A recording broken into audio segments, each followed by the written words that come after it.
Chapter 33:11. While Yu was cooking the noodles, Yun Shirshir sneaked into the baby's room and peeked at Yueyao. Sure enough, she saw her lying in the crib, sleeping soundly. She had her thumb in her mouth and was sleeping soundly. Yun Shirshir carefully removed her finger from her mouth. Yueyao opened her mouth and with a pop, a light blister popped out of her mouth. The blister was huge. She found it extremely rare. She gently poked it with her finger and the bubble burst just like that. Yueyao subconsciously put her finger in her mouth again with relish. Yun Shirshir decided to ignore her. She got up and quietly left the room. After eating lunch, which was not considered lunch, Yun Shirshir walked to the cloakroom to choose her clothes. In the afternoon, Mushi arrived. Yun Shirshir had already prepared everything. When she saw Mushi, she passed the necklace in the gift box to her and said, "Take a look." Mushi took it curiously and opened the box, only to see a beautiful necklace lying quietly inside. It's an item that I'm going to auction at tonight's charity banquet. As Yun Shirshir spoke, she pretended to be heartbroken and held her chest. To be honest, I can't bear to part with it. I quite like this necklace. Wouldn't it be a pity to auction it off for nothing? Mushi's lips trembled. She looked up at Yun Shirshir and opened her mouth to say something, but no words came out. Yun Shirshir kept staring at the necklace and was reluctant to part with it, so she did not notice her expression. After Mushi was done with her makeup, she changed into a simple dress. This dress was custom-made by a famous designer, but it was not considered an evening gown. It was a typical socialite style. Attending a charity banquet did not have to be considered glamorous, but it was fine as long as one was steady and appropriate. After all, this was not an award ceremony. The focus was on the scenery and decency. The theme was charity, not beauty. Yun Shirshir had noticed Mushi's troubled expression for a long time. Ever since she arrived in the afternoon, Mushi had been absent-minded. She seemed to want to say something, but she kept hesitating. She asked suspiciously, "What's wrong with you?" "I see that you've been absent-minded, as if you have something on your mind." Yun Shirshir gestured for her to sit on the sofa. Mushi hesitated for a long time before dawdling over to her side and sitting down. However, she still looked restless. The air conditioning in the room was clearly turned on, yet her forehead was still covered in cold sweat. Yun Shirshir thought that she was not feeling well. Not feeling well? No. She hurriedly waved her hands to explain, but her words were incoherent. Yun Shirshir laughed and said, "Mushi, if you're not feeling well, you don't have to accompany me. Go home and rest early." Yun Shirshir was concerned from the bottom of her heart. She was really concerned about her and was worried that she was not feeling well, yet she was still putting up a strong front. Mushi was upset when she heard this. She looked up, her eyes flickering. Looking at Yun Shirshir's sincere expression, she suddenly felt that she was extremely ugly. Yun Shirshir treated her so well, yet she actually made use of her. Mushi clutched the corner of her shirt tightly. Her eyes were red and her lips were trembling badly, but she was holding back her tears. What should I do? Should I be honest with her? Chapter 33:12. She was really conflicted. She kept feeling that no matter what choice she made, it would be wrong. Still, she really did not want to harm her. Still, if she did not do that, she really could not find a second way to save her parents. Still, while her parents' lives were important, was Yun Shirshir's life not important too? What if she met with danger? God knew what that man would do to her. She was so happy now, with 3 adorable children and a husband who loved her deeply. Was such happiness really going to be destroyed in her hands? But if she did not do that, what else could she do? What else could she do? She couldn't just watch her biological parents die. She really couldn't do it. She suddenly felt conflicted. She desperately wanted to save her parents, but she also began to hesitate. Was her decision right or wrong? If she really harmed Shirshir because of her selfishness, she would definitely suffer retribution and die a horrible death. Mushi was at a loss for a moment. She covered her face with her hands in despair as tears kept falling from the gaps between her fingers. Seeing this, Yun Shirshir's expression immediately tensed up. She grabbed her wrist and moved it away, only to see her assistant's reddened eyes. "What's wrong?" She hurriedly took a wet wipe and wiped her tears seriously. She asked anxiously, "Mushi, why are you crying? Did something happen?" Mushi looked at her with reddened eyes. The more she cared, the more guilt and uneasiness in her heart grew. She suddenly bit her lip and wanted to confess to her. "Shirshir, my father, However, just as the words reached her throat, they were blocked. She suddenly recalled that man's threat. If she told Yun Shirshir, then her father would really die. Mom would die too, Mushi hesitated again as she stared at her. Her mouth opened and closed for a long time, but no words came out of it. Yun Shirshir looked at her anxious expression and misunderstood her. What's wrong? What happened to your father? Is he sick? Startled, she turned her face away abruptly and closed her eyes. Slowly nodding, she uttered in a hoarse voice, yes. Yun Shirshir laughed when she heard this. Is it because of this? Why didn't you tell me earlier? As she spoke, she took her wallet from the side. As she rummaged through her wallet, she asked, when did this happen? What's wrong with your father? Is it serious? She nodded with difficulty. Yes, it's a little serious. The medical fees aren't enough, right? That's why you don't look well these days. You must be worried. Yun Shirshir suddenly took out a bank card and handed it to her, saying, there's some money in this card. If you don't mind, you can use it to save yourself. Mushi's eyes fell on the bank card. Tears streamed down her cheeks as her lips trembled violently. I don't want to. How could she accept it? What right did she have to ask for it? She shook her head. I don't want to. Are you being polite with me? Chapter 33:13. I can't take it. Mushi pushed the card back and shook her head frantically. Shirshir, I can't take it from you. Why are you being so polite with me? Just treat it as a loan. My dad. Mushi gritted her teeth and hesitated for a while. In the end, she did not have the courage to tell her everything. Instead, she said with difficulty, my dad is fine. Then, I've noticed that you don't look well these past 2 days. Yun Shirshir smiled. If you're unhappy about something, feel free to tell me. Mushi was flustered. She hurriedly stood up and said, I'll go to the washroom. Oh. Yun Shirshir watched in a daze as she suddenly stood up and hurried into the washroom. She was a little confused. Mushi dashed into the washroom and locked the door from the inside. She held onto the counter for support as tears streamed down her face. She bit her lower lip hard and covered her mouth uneasily. Looking at the mirror, her eyes were redder than ever. Yu walked over and saw Yun Shirshir sitting on the sofa. She was dressed neatly and had light makeup on. He asked curiously, Mommy, are you going out today? Mitchum. Didn't I tell you before that there's a charity banquet tonight? The little lad tilted his head curiously and was a little puzzled. Are you going alone? Yun Shirshir said, Mushi will accompany me. Yu frowned but did not say anything. There was actually no need to attend a charity banquet.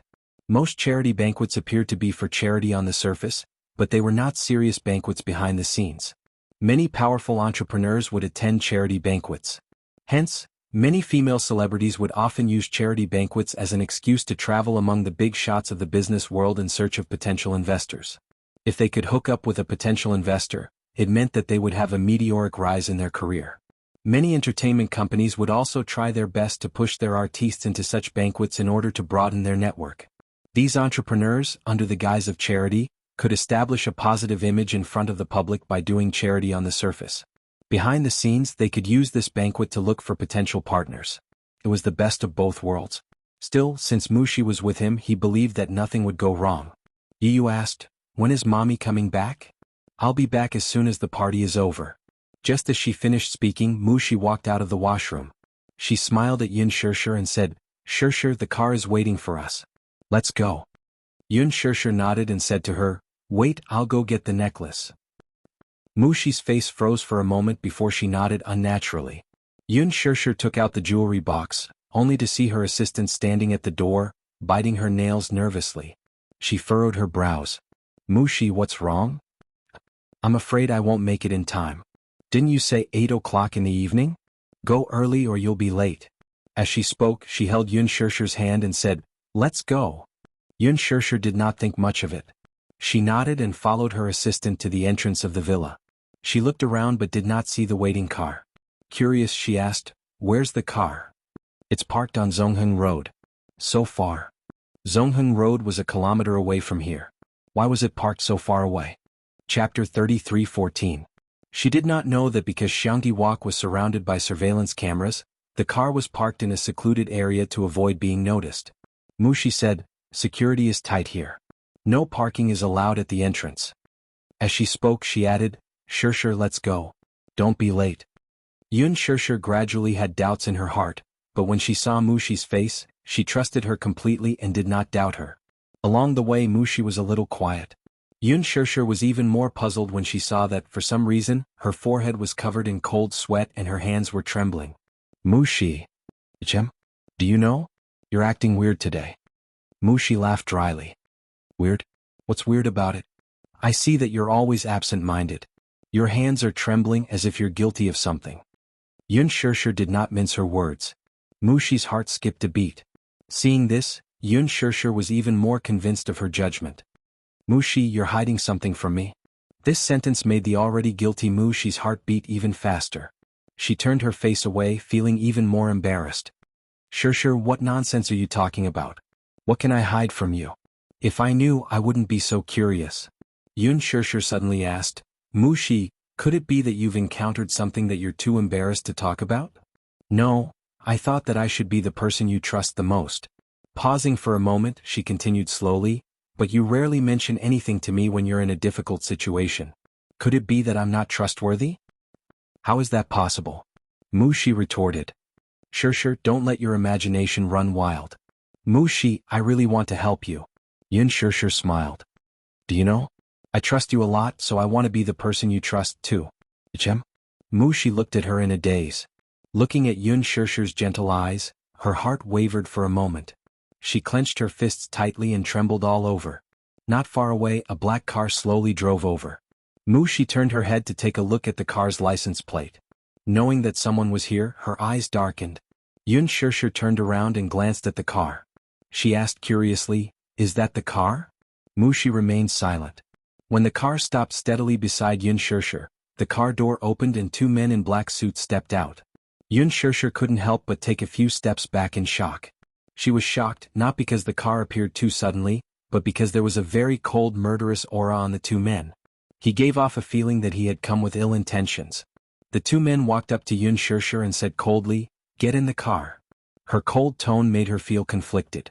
She took a few steps back and looked at her assistant, only to see the latter turn around all of a sudden and open her mouth, seemingly mouthing something to her. Run, run, she was so nervous that she was sweating profusely. Yun Shirshir frowned but didn't understand. Mushi, what did you say? Mushi gritted her teeth in confusion. Before she could walk toward her, the two men behind her had already taken a few steps toward her. Yun Shirshir looked at them warily. What are you doing? Get in the car. How do I know who you are and where you're taking me? Yun Shirshir looked at her assistant. Mushi, who are they? Chapter 33:15. Run. Mushi screamed hysterically all of a sudden. She rushed over, grabbed Yun Shirshir's hand and ran in the opposite direction. Yun Shirshir was stunned and did not understand what had happened. However, when she saw Mushi's nervous expression, she also became nervous and subconsciously ran with all her might. However, they were women after all. Mushi was wearing sports shoes and could run fast, but Yun Shirshir was wearing wedge heels and could not run fast at all. Yun Shirshir heard the footsteps behind her and nervously kicked her high heels further away and ran barefoot. Her feet were scraped by the cement floor and were bleeding. However, in less than 10 seconds they were quickly caught up by two men in black. One in front and one behind, they surrounded them. Mushi became nervous and immediately reached out to block Yun Shirshir. She looked at them in shock. What are you guys trying to do? Hand her over. No. Mushi shrieked. You can't take her away. Don't forget your deal with the boss. One of the men threatened coldly. Take her away and we'll let your parents go. This is the agreement in the deal. Mushi bit her lip hard and stood firmly in front of Yun Shirshir. Her eyes were red. You can't hurt her. You're not allowed to say anything. This is an order. One of the men kicked her away and she fell to the ground. Yun Shirshir was about to help her up when the other man stepped forward and pulled her in front of him. He took out a pair of handcuffs and tied her hands behind her back, not allowing her to struggle. Mushi shrieked when she saw this. No. Yun Shirshir was even more baffled. She did not know what kind of drama was going on. Why would two men appear out of nowhere with such menacing looks? She panted and questioned, Who are you guys? Yun Shirshir, our boss wants to see you. Tie me up and bring me to see him? Compared to Mushi's panic, Yun Shirshir was much calmer. She sneered and said, Is this your boss's sincerity? This is the boss's order. What's your motive? Yun Shirshir looked at Mushi and asked anxiously, Mushi, what's going on? Mushi was scared out of her wits. Trembling, she broke down and cried, Shirshir, I'm sorry. I'm sorry. I'm sorry. She kept apologizing desperately, but Yun Shirshir was even more confused. She did not know what she was apologizing for. Why are you apologizing? Shirshir, I'm sorry. I'm sorry? I'm really at my wit's end, that's why I'm feeling dizzy. What exactly are you talking about? Before Yun Shirshir could understand the situation, the man behind her grabbed her hair and pulled her toward the car. Let go. She roared, don't touch me. Shirshir. Mushi pounced forward and knelt in front of the two men. She kept kowtowing and begging, don't hurt her. I'm begging you. I'm begging you. She's innocent. The man kicked her away. Mushi clutched her chest and fell to the side. When she saw Yun Shirshir being stuffed into the car, she endured the pain and pounced on the car door. I'll go with you, okay? Let her go. Please let her go. Chapter 33:16. However, the man ignored her and slammed the car door shut. Her hand was pinched hard by the door. Mushi let out a shrill shriek. The man walked in front of her and kicked her in the chest. The next moment, her body was like a piece of broken paper as she flew out and hit the stone wall at the side. The back of her head hit the stone wall hard. An earth-shattering darkness enveloped her. Her body went limp and she slid down the wall to the ground. Her eyelids drooped loosely. The car door closed. Yun Shirshir nervously pressed herself against the window. She looked at Mushi, who was lying on the ground, and shouted something. However, the car's soundproofing was excellent, so her voice could not be heard. Mushi tried to lift her heavy eyelids, but she could only watch as the black car sped away and disappeared from her sight. Shirshir. Yu sat in the study feeling uneasy. Ever since Yun Shirshir left, he felt uneasy for some reason, as if something big was about to happen. This was probably the magical telepathy between mother and son. On the other hand, he felt that Mushi was too strange today. She looked absent-minded, evasive, and inexplicably guilty. He inadvertently caught her looking at Yun Shirshir with remorse, pity, and guilt in her eyes. This made him feel that something was amiss. He sent Li Hanlin to investigate the charity banquet, but there was still no reply. Impatient of waiting, he called again to urge him. Li Hanlin quickly found some clues. I've checked all the channels, but there's no news of a charity banquet being held in the capital tonight. Hearing this, Yu stood up abruptly with a look of astonishment. What? Yu, the charity banquet you mentioned doesn't exist. What's wrong? What's your motive for asking about this? My mommy said. Yu suddenly felt his throat go dry. My mommy said that we're going to attend a charity banquet tonight. Impossible. Li Hanlin said, there's no charity banquet. How is that possible? Shit. Yu suddenly realized something. Just as she was about to hang up the call, she suddenly thought of something and ordered, Mushi. Hanlin, check this person's IP address for me right now. Find out what's her IP address. Yes, I understand. Sensing the anxiety in his tone, Li Hanlin didn't ask any more questions and immediately agreed. Yu rushed out of the door and chased after Yun Shirshir. At the fork in the road, he deliberated for a few times and a road map appeared in his mind. One road led to the city center while the other led to the remote southern suburbs. He immediately ran along the secluded road the next day. After running for an unknown amount of time, he saw a person lying on the ground from afar. He was shocked and immediately chased after her. It was only when he got closer that he realized that Mushi was unconscious on the ground. Mushi. Yu stopped in his tracks and walked toward her. After the vigorous exercise, he suddenly stopped. His heart skipped a beat as he felt his heart palpitate. He frowned and clutched his chest tightly. He staggered to her side and half knelt on the ground, his body on the verge of collapsing. He endured the discomfort and reached out to pat her face. Wake up. For a long time, there was no reaction from her. Chapter 33:17. Yu leaned against the wall weakly until he saw a pair of high heels lying on the floor not far away. He immediately forced himself to walk over and pick them up. He immediately recognized them as his mommy's high heels. He would occasionally tidy up the cloakroom for his mommy, so he recognized them. Oh no! Yu immediately called Li Hanlin, but the other party replied that they could only trace the IP address to an overseas IP. Hence, their ability was limited and they could not find the final IP address. Even Li Hanlin could not find it. It seemed that this had something to do with the dark web. A white light flashed across Yu's mind. He realized something and immediately called Gong Jia via video call. The video call was quickly connected. Gong Jia was a little surprised that he would take the initiative to call, but before he could ask, Yu quickly explained the situation to him succinctly. The more it was like this, the calmer Yu was. He knew very well that if he lost his composure, the situation would be even more out of control.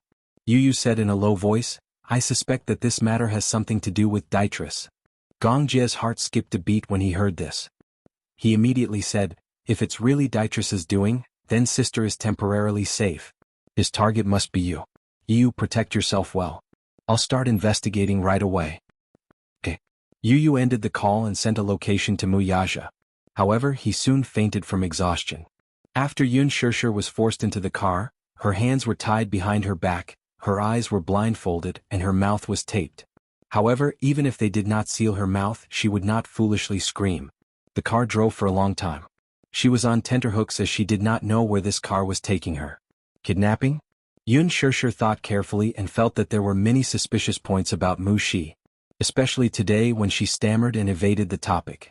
She looked very guilty, but for some reason her gaze toward her was filled with regret and hesitation. Previously, when she gave her the invitation, her expression was very strange. She wanted to give it but did not want to at the same time. When she said that she did not want to attend, Mu Shi looked very anxious. When she said that she wanted to attend, Mu Shi's eyes were filled with hesitation and regret. Although it was a charity banquet, the car in charge of picking her up was so far away and so remote. Moreover, when the car stopped beside her, Mu Shi seemed to know that something like this would happen. She even mouthed the words to tell her to run. Yun Shirshir recalled the conversation between the two men and Mu Shi. Deal and agreement. These two terms clearly indicated that Mu Shi and these two men knew each other. She was betrayed? Thinking of this possibility, she bit her lower lip in despair. She trusted her assistant so much, but in the end, the person closest to her betrayed her. At this thought, Yun Shirshir's heart turned cold. It was as if her blood had been sucked away. Along the way, she kept calculating the distance in her heart. The car drove for more than half an hour.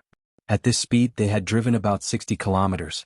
Finally, the car came to a steady stop and she was forced out. Immediately after, she heard the sound of a ship's engine. The pier? The port?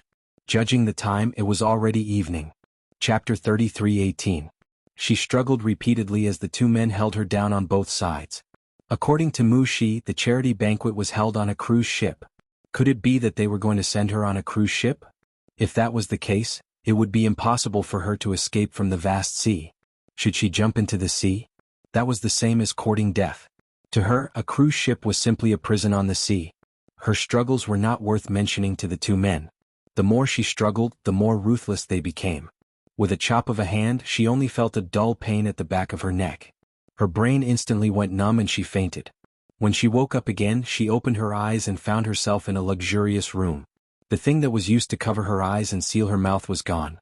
Beside her, a group of unfamiliar women were busy. Just as she was about to sit up, she realized that the handcuffs on her wrists were still there. She had a splitting headache. It seemed that the man had used too much force in his chop, resulting in the aftereffects. Her head was throbbing with pain as if her brain was turning upside down. Suddenly she felt something strange on her body. Half of her shoulder was exposed to the air. She looked down. She didn't know when, but someone had changed her into a dress. It was a strapless fishtail dress that accentuated her exquisite figure. The exquisite and gorgeous outfit made it seem as if she had not been kidnapped but that there was an important and eye-catching banquet waiting for her. What are you doing? Yun Shirshir questioned them sternly.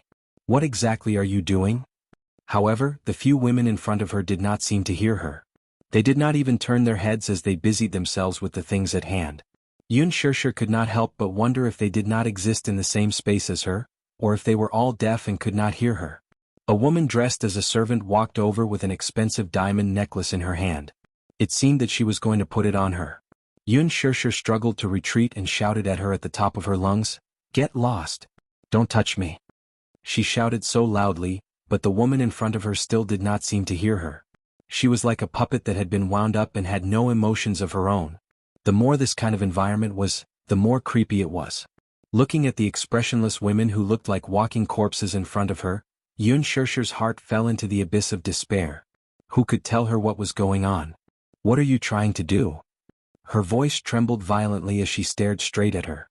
She watched helplessly as she tied the diamond chain around her ankle. It was an anklet. The cold touch made people feel that the beauty of the diamond was extremely strange. The soundproofing of the room was very good. However, Yun Shirshir looked around and could vaguely tell that they were on a cruise ship. That was because she could vaguely hear the sound of wind and waves outside the room. On the deck there were people walking to and fro. Every footstep made her tremble in fear. There was a kind of despair of being alone and helpless, immediately surrounding her. "Help! Save me!" she shouted helplessly in her heart, but she didn't dare to shout. Every minute and every second passed extremely slowly. However, she didn't know what she was about to face. Chapter 33:19. After the women packed up their things, they left one after another. She was the only one left in the huge and luxurious room. Yun Shirshir was in a state of torment. She leaned against the headboard and shivered. She wanted to stay calm but forgive her. In such an unfamiliar and cold environment, she didn't know if this would be the last moment of her life. After an unknown amount of time, the sound of footsteps came from outside the room. The footsteps stopped outside the door, and the next second someone pushed the door open and walked in. She saw 2 rows of black-clothed men enter in a single file. The last man who walked in wore a long coat and combed his hair back. He looked old, about 50 years old. His face was full of wrinkles. At the same time, a ferocious-looking blade stretched across half of his face. His facial features were deep, and it was obvious that he wasn't of Asian descent. He wore sunglasses and held a cigar between his fingers. He looked aggressive, and it was obvious that he was a vicious person. One's appearance was born from one's heart. She believed in this saying. Some evil people could be told at a glance that they were evil people who committed all kinds of crimes. For example, this man had a pair of thick, messy eyebrows and downturned lips, giving people an unapproachable feeling. His subordinates seemed to be in awe of him. They kept their heads down and didn't dare to look him in the eye. Yun Shirshir looked at him and her heart skipped a beat. She guessed that it must have been her idea to kidnap her here. She sized him up for a while, and the man was doing the same. He stared at her for a while through his sunglasses. Even with the sunglasses, it couldn't hide his sinister gaze. It was hair-raising. Yun Shirshir was a little shocked by his gaze.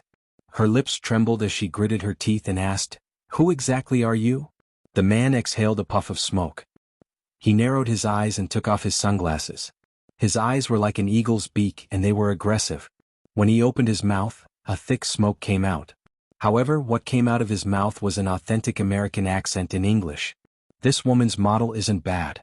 Yun Shirshir knew that he didn't understand English, so she questioned him in fluent English. "Who are you?" "You can speak English." The man was a little surprised. He raised his hand and took another deep puff of the cigar. Amidst the smoke, he looked at her again and seemed to be very satisfied. "You don't need to know who I am." "Then why did you bring me here?" "Ah, you don't have to ask about this." "Why can't I ask?" The man smiled coldly and snorted, "Because? You are an object. Because you are an item. An object doesn't need to think." Yun Shirshir's heart skipped a beat when she heard this. She was even more confused and couldn't figure out what his purpose was. Item? She was not an object at all. Yun Shirshir wanted to say something, but the man turned around and quickly left the room. The door closed again, isolating her from the world. Yun Shirshir sat on the spot in a daze, her heart in a state of extreme panic. The sound of the waves outside the window became clearer and clearer. She closed her eyes in despair. She only hoped that she would be taken away from here as soon as possible. When Yu woke up, he was in the hospital.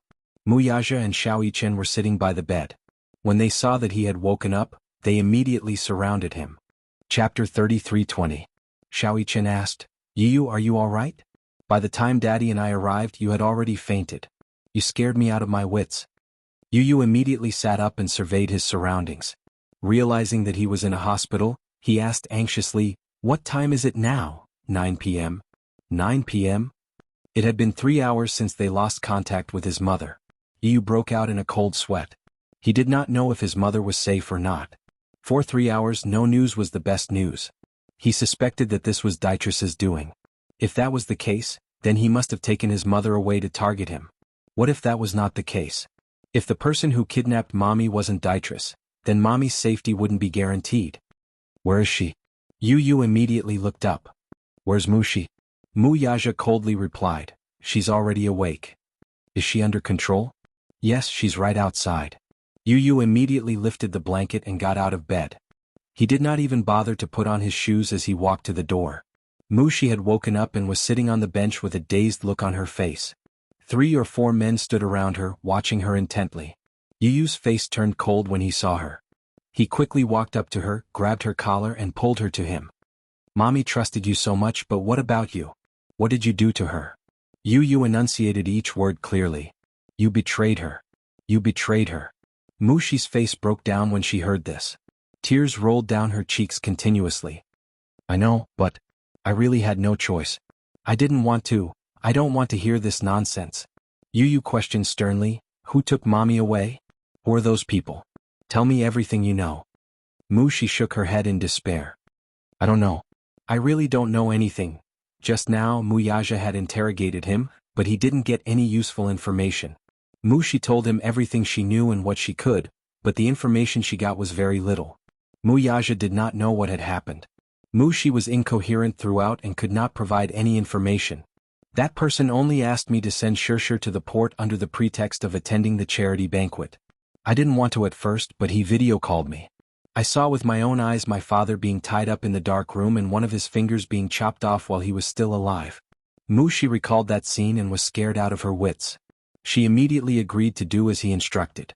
That person said that if she didn't do as he asked, he wouldn't be able to guarantee what he would do to her father in the next video call. This is too cruel. She cried herself hoarse. I was scared out of my wits. I was scared, so I acted foolishly. I know I'm in the wrong. I know I'm in the wrong. I didn't know it would cause such serious consequences. Yu was even more furious. Then why didn't you say anything? Since you know that that person is cruel, how can you bear to put my mommy through a mountain of swords and a sea of fire? Mushi was stunned and her tears flowed even more violently. I don't want to see your hypocritical tears. Chapter 33:21. Mushi trembled in fear. Even though the person standing before her was no more than 8 years old, the aura he exuded was enough to stun her. Muyaja pulled him into his embrace and gently caressed his hair as he consoled, Yu, don't be afraid. Even though at this moment his heart was in a mess. Yu trembled in anger. He thought of how heartbroken his mommy would be if she found out that he had been betrayed by Mushi. Muichin said, Yu, don't worry. No news is the best news for now. It's just that we're all in the dark now. We can't find mommy's whereabouts, let alone know who the mastermind is. Still, I think that the mastermind is using mommy as a hostage to negotiate with someone. After a pause, he asked Muyaja suspiciously, Daddy, have you offended anyone recently? Muyaja pursed his lips and shook his head. No. Yu clenched his fists and said solemnly, maybe? I'm right. What? It must be Dietrich. His sixth sense could not be wrong. His phone rang all of a sudden. Yu thought that it was a video call from Gongjia. He quickly took out his phone, only to see an unfamiliar IP call pop up on the screen. His heart skipped a beat and he picked it up without hesitation. Following the frequency of the call, the video gradually changed. In the video, a man was sitting on a chair, and a ferocious face came into view. Hee. Little guy, how have you been? Muyaja furrowed his brows in shock. This man's face was very unfamiliar, so he naturally could not recognize him. However, this did not mean that Yu could not recognize him. Dietrich? Yu had not seen Dietrich's face before, so he raised a brow in suspicion. So smart. I couldn't believe it. I even doubted if the legendary genius of the Hurricane Group was really only 8 years old.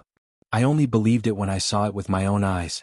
In the video, Dietrich was in a dark environment, which was probably used to store miscellaneous items on the cruise ship. Even though the video's resolution was limited, he could still see the dust flying in the air. Mushi raised her head when she heard the voice. Even though his voice when he spoke to her earlier, it was too easy to recognize this man's voice. It was gloomy, hoarse and chilling. It's him. She recognized him. She moved closer to the phone and stared at the man's face as she yelled, What did you do to Shirshir? She was speaking in Chinese, but Dietrich didn't understand Chinese, so he misunderstood her meaning. Do you want to see your parents? Sure. Dietrich signaled with his eyes and the camera quickly turned to the other side. Under the dim light, Mushi saw with her own eyes that her parents were tied to an iron pillar with iron chains tightly binding them. There were no injuries on their bodies. It seemed that Dietrich did not torture them too much. However, after being imprisoned for a long time, their mental state looked terrible. Their heads were hung low, and it was unknown if they were awake or unconscious. It was unknown whether they were dead or alive. Yu finally understood why Mushi did this. It turned out that Dietrich had kidnapped her parents. Despicable. Shameless. Cunning old fox. Chapter 33:22. Mushi's facial muscles twitched as she gritted her teeth. Hating this man to the core, she shouted at the top of her lungs, Let them go now. Yu replied coldly, He won't let them go. What? Who do you think he is? A philanthropist? Don't even think about living once they're in his hands. The next second, Dietrich's voice was heard in the video. According to our agreement, I should have let them go. However, it's a pity that you've broken your promise. Our deal is no longer valid. What I promised you naturally doesn't count either. Mu Shi, who did not understand English, was at a loss. However, she soon saw two men step forward and untie the ropes binding them. They then fell limply to the ground. Ah, she cried out nervously. She saw two men holding her father and mother by the collar and walking to a cabin door. They opened the cabin door, and as the cruise ship sailed through the wind and waves, the blue waves came into view. She finally understood what this man was trying to do. She screamed, "No!" Before she could finish her words, the man in the video kicked her mother out of the door. Her body sank heavily into the sea and was quickly swallowed by it. Ah! Mu Shi watched this scene in disbelief. She fell to the ground in a daze as big drops of tears rolled down her cheeks. Her whole body trembled violently as she looked at the camera again. In the video, Mu Shi's father woke up abruptly. He looked at the man and opened his mouth to scream, "Ah ah ah." Mu Shi thought that he was too frightened to speak, but Yu knew very well that the reason he was screaming was not just out of fear but because his tongue had been cut off. How cruel. Yu clenched his fists tightly. The next second, Mu Shi's father was pushed out of the door.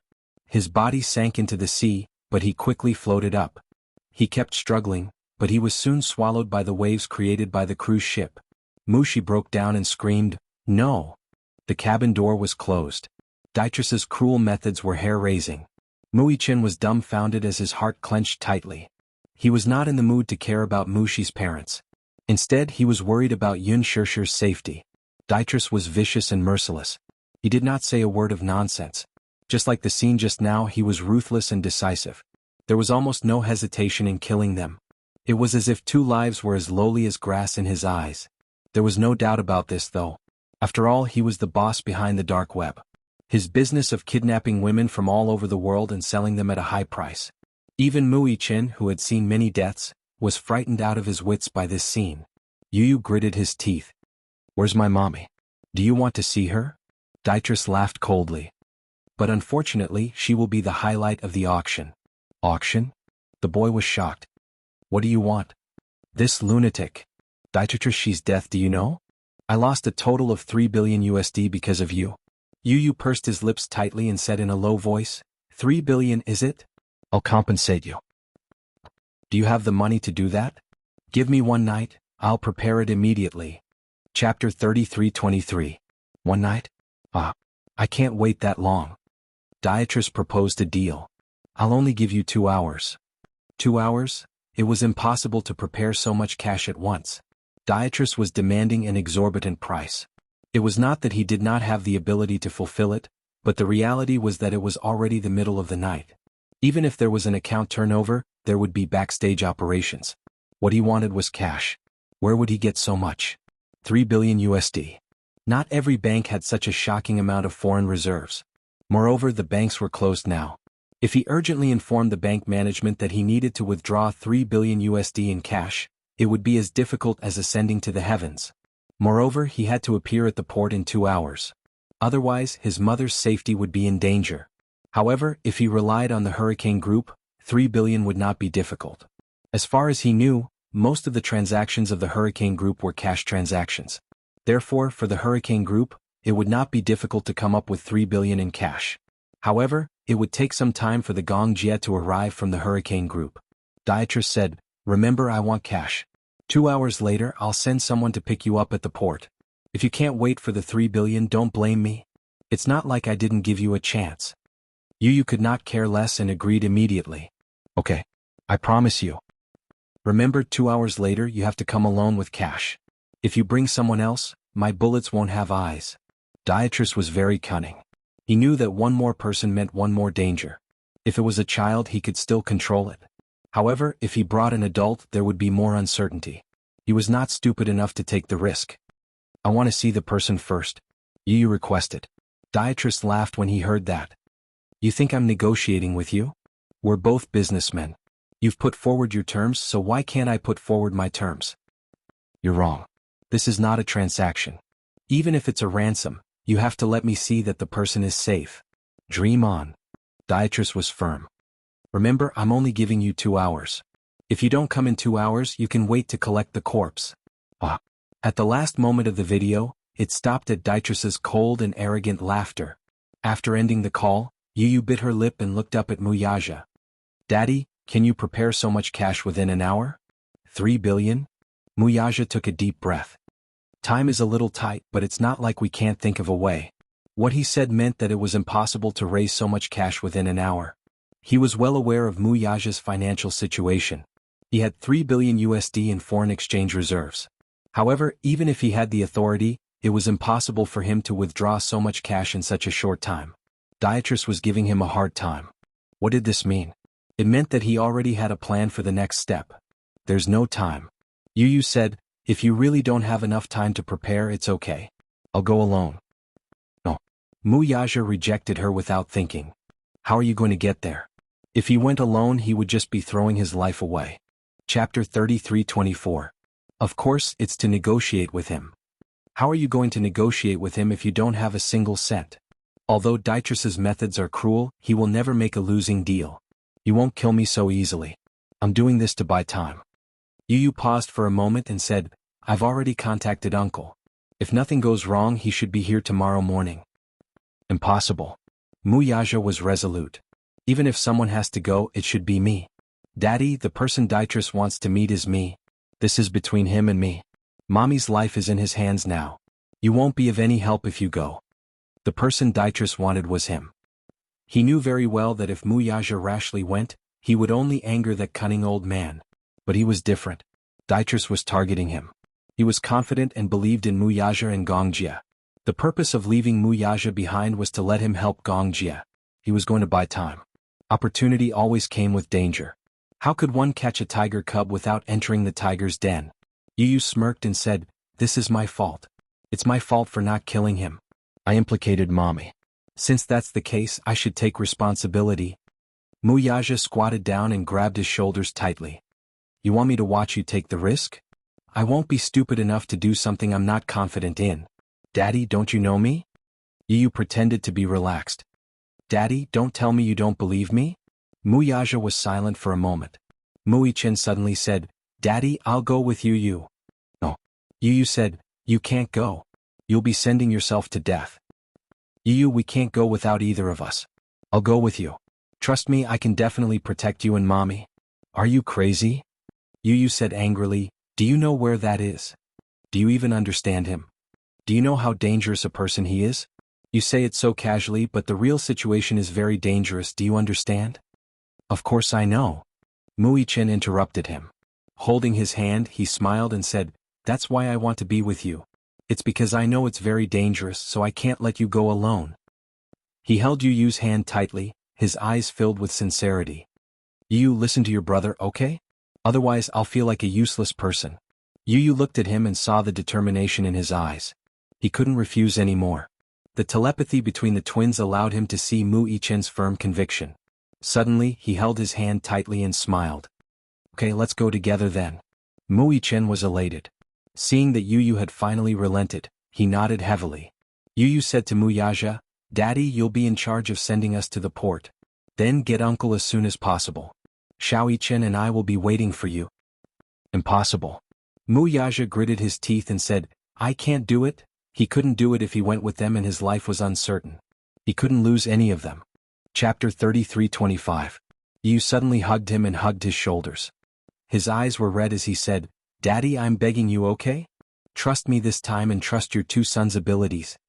Wuxia clenched his fists tightly. He suddenly released them and gently hugged the two little lads. Wait for me. 2 o'clock in the morning. It was midnight. The night was dark and gloomy. Dark clouds covered the moon and it looked like it was going to rain heavily. The car sent Yu and Xiaoyichen to the harbor early and left quickly. Xiaoyichen held onto Yu's hand tightly and didn't want to let go. The two little lads stood at the harbor. The night wind was very strong and the cold sea breeze made their cheeks hurt. Yu, do you know? Actually, I'm not stupid at all. Most of the time, I know a lot. It's not like I don't know how to solve those math problems. Yu was stunned and turned to look at him. Memories of their first encounter flashed through his mind. The two of them sat on the Ferris wheel and faced each other. He clumsily counted with his fingers in front of Yu Yu when they were faced with a math problem. Yu Yu mocked him mercilessly. You're not smart enough, so you're using your height to make up for it? From the first time they met, Xiao Yichen had the impression that he was stupid.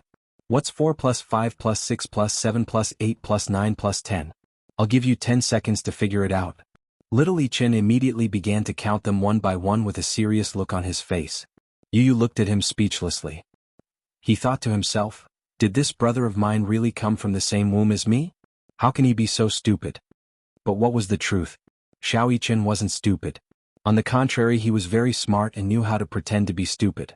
That was why he had an excuse to pester Yu Yu and kept asking him to teach him math problems.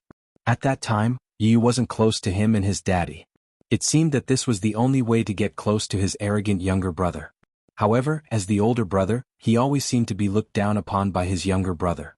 Now he didn't want to be looked down upon. He wanted Yu Yu to know that even though he wasn't as smart as him, he had the ability to protect him and his mommy. Yu Yu, Daddy, Mommy and I live together in the same house together, what do you think? He still remembered how he stood in front of him and confessed his feelings. I like it very much.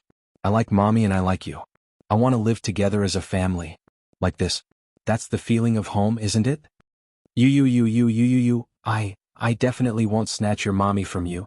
On the contrary, you'll still have Daddy's love and my love. Between the three of us, we'll spoil you, okay? Yu Yu snapped out of his thoughts and smiled, but his eyes were tearing up. He was a clear-minded person. How could he not know that Xiao Yichen was pretending to be stupid? As the older brother, he was deliberately giving in to him. No matter how much he bullied him, Xiao Yichen would just laugh it off. Look. Xiao Yichen raised his wrist and waved it in front of Yu Yu. Do you still remember this necklace? Under the moonlight, the amethyst necklace on Mu Yichen's wrist shone brightly. Of course I remember. Yu Yu raised his wrist and put it together with Yu Yu's. The identical amethyst necklace on both wrists was beautiful and in sync. Chapter 33:26. I swear I'll protect you forever. Little Yichen's fingers interlocked with his brother's tightly. The twins had a tacit understanding of each other, so there was no need for words. They could understand each other's hearts. Not far away, the sound of a ship's engine could be heard. However, the cruise ship did not approach the port. Instead, it sent a yacht over.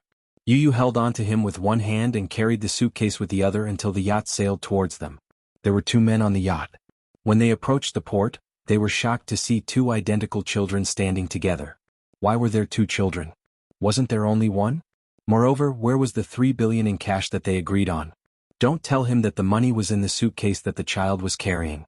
How much money could such a small suitcase contain? The 2 children looked too similar. In the past, Yu Yu was much shorter than Xiao Yichen. However, in the past year, Yu Yu had grown rapidly and was gradually catching up to Xiao Yichen's height. The 2 of them were almost the same height, so it was even harder to tell them apart. Why are there 2? The man muttered in English. Yu Yu said calmly, isn't it better to have 2 people as hostages? This isn't a losing deal. The man immediately picked up the radio and made a call. It was obviously to Dietrich. No one knew what he said. After hanging up, he came ashore and snorted coldly. No matter how many people there are, we have to follow the rules. Yu Yu handed the suitcase to him calmly. How much is here? Yu Yu said calmly, $500 million. The man took the suitcase and was about to open it when he realized that there was a combination lock. This combination lock was different from other common combination locks. This combination lock consisted of 5 digits and an iris recognition system. It was difficult to crack a 5-digit combination lock. Moreover, it was set up by Yu Yu. Combination lock? The man ordered in broken Chinese. What's the combination? Who do you think you are? You can't tell me the password until I see your leader in person. Yu Yu wasn't stupid. He knew that if he wasn't prepared to pay that much money, Dietrich wouldn't let him board the cruise ship. Then he wouldn't be able to see his mother, let alone negotiate with Dietrich. Therefore, he specially prepared $500 million. That phone call just now was the man following Dimitri's instructions on how to deal with it. However, from the looks of it, his guess was right. If he took the briefcase away, there was no need for him and Mu Yichen to keep their lives. Yu Yu saw a gun on his waist. That gun must be used to end his life. Dietrich must have told his subordinate to kill him as soon as he got the cash. Therefore, he had specially set up a strict password lock. Of course, he would not hand over the password lock so easily. Otherwise, once he got the money, they would be shot on the spot and their bodies would be thrown into the sea. Yu Yu had made a careful plan beforehand. He even knew Dietrich's trump card. This man was so cunning that he had to be on guard. Otherwise he wouldn't have brought Mui Chen into danger. The man was indeed annoyed. He immediately pulled out his gun and pressed it against Yu Yu's forehead. He said fiercely, "Are you playing with me?" Chapter 33:27. You've misunderstood. How dare I joke around with my life? Be smart and hand over the password. If I tell you the password, I'll be shot between my eyebrows by this gun in your hand and drown in the sea. His words were truly shocking. The man widened his eyes and immediately reacted. He pressed the muzzle of the gun even tighter. Do you believe that I'll kill you right now? The cold pistol was emitting cold air from the pitch-black hole. Mui Chen was so nervous that he broke out in a cold sweat. He was even prepared to grab the gun at any moment. Yi was calm enough. Instead he smiled and said, "If you kill me, your boss's $3 billion will be gone. Oh right, I forgot to mention that other than me, no one else can open this password-protected box. Let me board the ship." Yu opened his arms and said calmly, "I have a deal that I want to discuss with your boss." The man looked at him suspiciously. Then he put the gun away and began to search Yu and Xiao Chen's bodies. When he was sure that they were not carrying any equipment or weapons, he snorted coldly. "Give me your hands." Mui Chen did not understand what he meant. Yu raised his hands and allowed the man to handcuff his wrists. The latter immediately understood and obediently extended his hands, allowing his wrists to be handcuffed. The two little munchkins boarded the yacht successfully. As soon as Mui Chen and Yu boarded the yacht, they were led to the VIP cabin. The yacht was huge.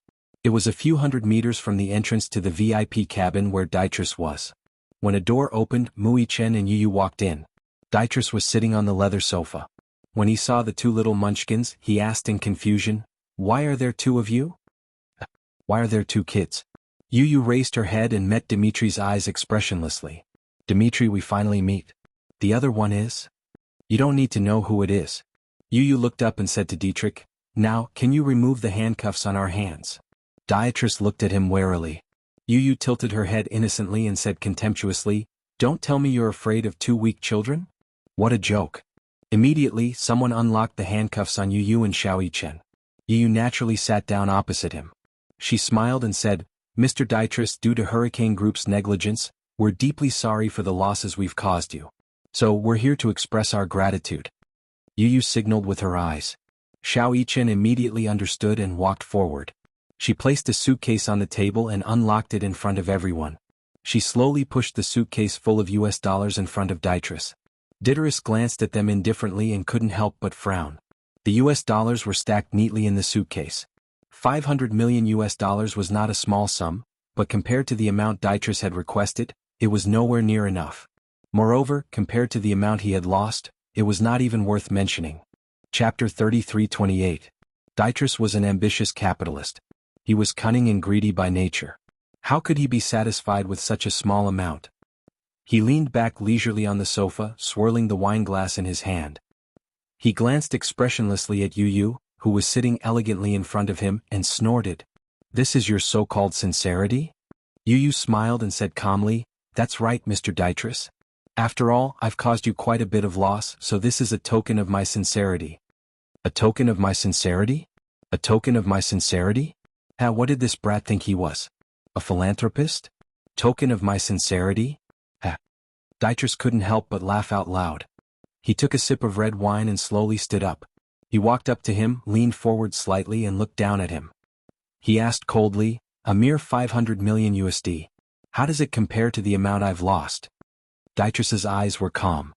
He smiled and said, "Of course it's insignificant.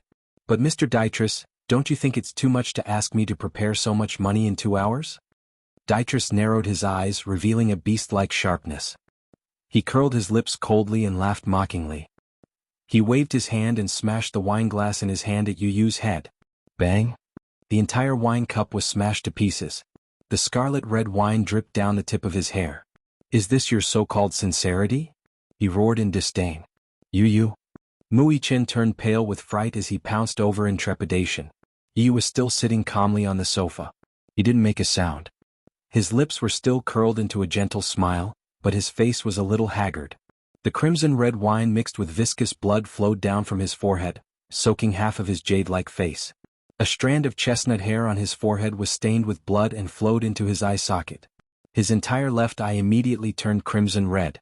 With one eye closed and the other half open, he calmly looked at Dietrich without the slightest hint of panic. When Mui Chen saw this, anger rose from his heart. He suddenly stood up and glared at Dietrich. He wanted nothing more than to throw a punch at this face. As he watched this man humiliate Yu, he was naturally furious.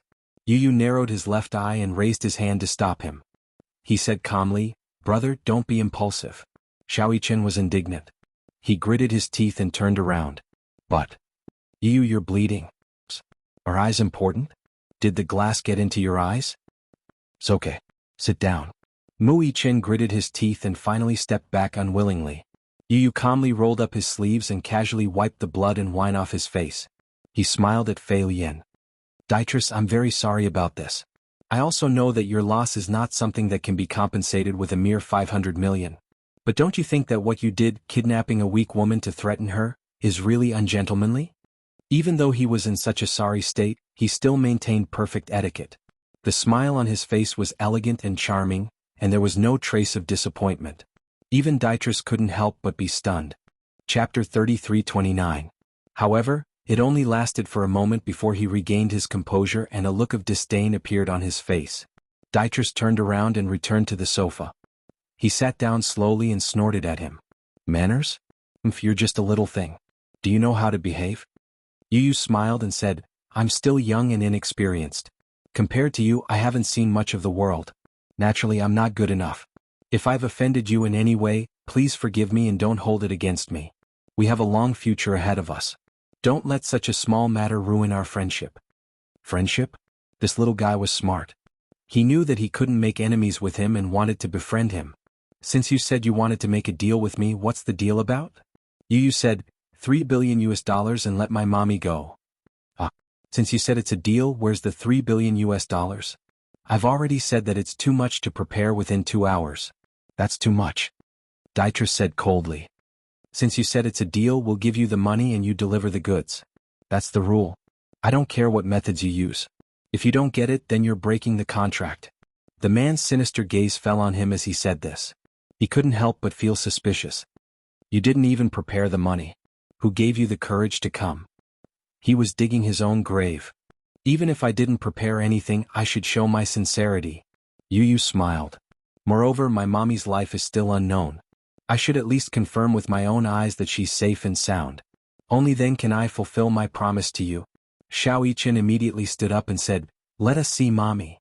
Dietrich glanced at Mui Chen and furrowed his brows. Mui Chen was obviously extremely worried. He lost control and said, "I want to see my mommy. Let me see her." Dietrich raised his brows and tapped his fingers on the sofa's armrest. He laughed and said, "What a filial child. It's rare for someone to be so protective of their mother." He gently waved his hand, and one of his men immediately stepped forward. With a bang, he threw a punch. Chen was caught off guard and was hit squarely by the punch. His body fell to the ground and the huge force caused his head to shake. He shook his head, but in the end he couldn't withstand it and fainted. "Since he wants to see his dear mother, let him see her." Yu stood up nervously. "What are you doing?" The subordinate beside him immediately raised his leg and swept him to the ground. Yu frowned in pain but did not make a sound. He gritted his teeth and raised his head. Dietrich said coldly, "Go and lock this little thing up with that woman." "Understood." The subordinate walked over and grabbed Chen's collar with one hand, easily lifting him up and dragging him out. The door closed again, leaving only Yu and Dietrich. Yu looked worriedly in the direction of the door. His face was full of fear, but there was a victorious smile in his eyes. He struggled to get up from the ground and said, "Give me 5 hours. I'll fulfill my promise." Chapter 33:30. Dietrich narrowed his eyes dangerously. "You want to talk terms with me?" Yu smirked. "I'm in a weaker position now. What right do I have to talk terms with you? You can take this as a request." He struggled to get up and walk to the table. He pushed the suitcase over and said slowly, "The money here is a token of my sincerity. Please give me 5 hours. After 5 hours, I'll prepare 3 billion and present it to you." Dietrich suddenly stood up and grabbed him by the collar. He pulled him in front of him and said darkly, "After 5 hours? Brat, you can't be playing some kind of trick with me, right?" "How would I dare to play tricks with you?" Yu's collar was grabbed by him and his throat was locked by his collar. He was a little out of breath and his face was slightly red from suffocation. However, he still said calmly, "My mother and brother are in your hands. With these 2 bargaining chips in my hands, how would I dare?" Dietrich stared deeply into his eyes. Suddenly, his lips parted, and a sinister smile appeared on his face. "Ah, all right." Dietrich let go of his collar. "I'll give you 5 hours. Don't disappoint me. If there's even 1 cent less, don't blame me for throwing the 3 of you into the sea to feed the fish." Yu heard this and finally heaved a sigh of relief. He looked at Dietrich and his back was covered in cold sweat. He smiled and said, "Thank you." There was a huge cellar under the cruise ship. It had always been used as a warehouse. A few crew members dragged Wuxia by the collar and dragged him to the cellar. They opened the lock. "Damn it. Smells like mold." In the cellar there was a huge iron cage. This kind of iron cage was usually used to transport beasts or rare animals. In Dietrich's case it was used to smuggle people. Yun Shershur was trapped in the cage. Although the cage had been wiped clean, the smell of blood could still be smelled. Needless to say, this cage had taken someone's life before. However, she did not feel afraid. Or rather, she had a certain conviction in her heart. Heaven helps the worthy. At least, she knew in her heart that she would not die for the time being. Even though she couldn't figure out the intentions of the man who locked her up here, she vaguely realized that he ordered people to dress her up in such beautiful clothes to show off to others. Auction. She had heard the word pop from his lips. Yun Shershur would never have thought that Dietrich was planning to auction her alive. As for this cage, it was because a living person was disobedient and was beaten to death. How could she have known that in this world, there existed such a dark network and such a terrifying auction? Put this brat in a cage. Wuxia opened his eyes slightly. Along the way, Wuxia had been silently familiarizing himself with the terrain. Even though his eyes were closed, he was still able to draw a complete map in his mind. Realizing that he was already in the cellar, his right hand slowly touched his waist belt. Previously, before boarding the ship, Dietrich's subordinates had searched his entire body but didn't find any suspicious weapons. That was because his weapons were hidden in an unknown place. Chapter 33-31. He wore a belt on his pants. The belt was just an ordinary belt, but the buckle was not simple. When Yun Shershur saw someone enter with a child in his hand, she had a bad premonition. Until she saw the child in the man's hand, she screamed in shock. Before she could finish her sentence, Xiao Yichen opened his eyes slightly and gave her a look. Yun Shershur immediately shut her mouth and clutched the iron bars tightly as her heart trembled with fear. The crew member threw him to the ground and tried to kick him a few times. Seeing that he didn't react, they assumed that he was a child and wouldn't be a threat. Hence, they walked to the other cage and opened the lock. Now was the time. Wuxia flipped over and landed firmly on the ground. He casually grabbed the buckle, pulled it off and pressed the mechanism. A sharp blade immediately popped out from the metal buckle. He looked around and saw that there were 6 people in total. When the crew heard the commotion behind them, they turned around abruptly, only to see Wuxia standing behind them with a sharp dagger in his hand. Their faces turned pale with fright. "Damn it, where did this brat get the dagger? Take him down." 2 tall and burly men immediately pounced on him. They originally thought that the child would be scared witless, but they didn't expect Xiao Yichen to charge at them. The 2 men immediately took out their machetes and slashed at him. Xiao Yichen nimbly dodged their attacks and grabbed the man in front. He gripped the man's wrist tightly with such force that the man cried out in pain. The machete fell to the ground with a clang. Xiao Yichen sneered and jumped up. His hands held the man's waist tightly, and he used the man's strength to twist his legs around the man's neck like a pair of scissors. He twisted his neck fiercely and spun it in a dazzling manner. The man's neck was tightly gripped. Then he felt a sharp pain as the inertia threw him to the ground. His back slammed heavily against the ground as if his spine was about to break. Xiao Yichen raised his hand and slit his throat with the sharp dagger. Blood spurted out. From the moment he made his move to the moment he killed his opponent, it took him less than 10 seconds. Fast, accurate, and ruthless, every move made one's scalp tingle. No one would have thought that a little brat would have such powerful skills. Such a small fellow was actually such a ruthless character. Go. The man gave another order and fumbled for his gun. One of the men picked up a scimitar from the ground and charged at him. Be careful. When Yun Shershur saw another man stabbing him with a knife, he was so scared that he almost suffocated. Xiao Yichen curled his lips and didn't turn around. Based on the sound of footsteps behind him, he turned around and performed a beautiful and clean roundhouse kick. It accurately hit the man's face and the man fell to the ground with a thud. His nose was broken. The man fell to the ground. He covered his nose and wailed in pain. Xiao Yichen reached out, grabbed him by the collar and viciously punched his throat. The man's throat made a strange sound. His eyes widened, his face stiffened, and he stopped breathing. Xiao Yichen looked up and heard the sound of a gun being loaded. From the corner of his eye, he saw a cold glint flash across his face. Chapter 33-32. The moonlight shone in through the skylight. The remaining crew members held their guns tightly and aimed them at him. They shouted in broken Chinese, "Don't move." "They have guns?" Xiao Yichen's lips stiffened. He slowly stood up and raised his hands above his head with a cold expression. "Put the knife down." The man shouted at the top of his lungs again. It was as if the person standing in front of them wasn't an 8-year-old child, but a demon. Mu Yichen tilted his head. The corners of his lips curled into a devilish smile, as if he didn't understand. The man gestured with his hands and said, "Put the knife down." Little Yichen replied with an "oh," and pretended to put down the dagger in his hand. Only then did they relax a little. However, this slight relaxation caused him to narrow his eyes abruptly. The dagger in his hand flew out and drew a dazzling arc in the air. With a swoosh, it ruthlessly pierced one of the men's neck. Blood splattered on the ground. He wanted to shoot, but his body had already collapsed. The remaining 2 men panicked. They were so frightened that they were about to lose their minds. In their panic, they fired blindly and lost their aim. Little Yichen stretched out his leg and hooked the corpse on the ground with the tip of his toe. He pulled it up and used it as a shield in front of him. His right leg hooked onto the machete that had fallen not far away. He hooked it up, caught it firmly with his hand and threw it back. Compared to the 2 good-for-nothings, little Yichen had undergone rigorous training. Coupled with his calmness in the face of danger, he did not panic at all even when he was outnumbered. He aimed accurately at one of the men's chest and viciously plunged his dagger into it. The remaining man raised his gun with trembling hands. However, he realized that he had already fired all 6 bullets in the panic. He hurriedly wanted to reload, but Xiao Yichen was already walking towards him. He was quick to change the magazine, load the gun and fire. Mu Yichen suddenly grabbed his wrist and pointed his gun to the side. Bang, bang, bang. All 3 bullets hit the other man. Mu Yichen lifted his leg and kicked the man's crotch. The man cried out. His legs tightened and clamped down. Xiao Yichen jumped up and grabbed the man's hair.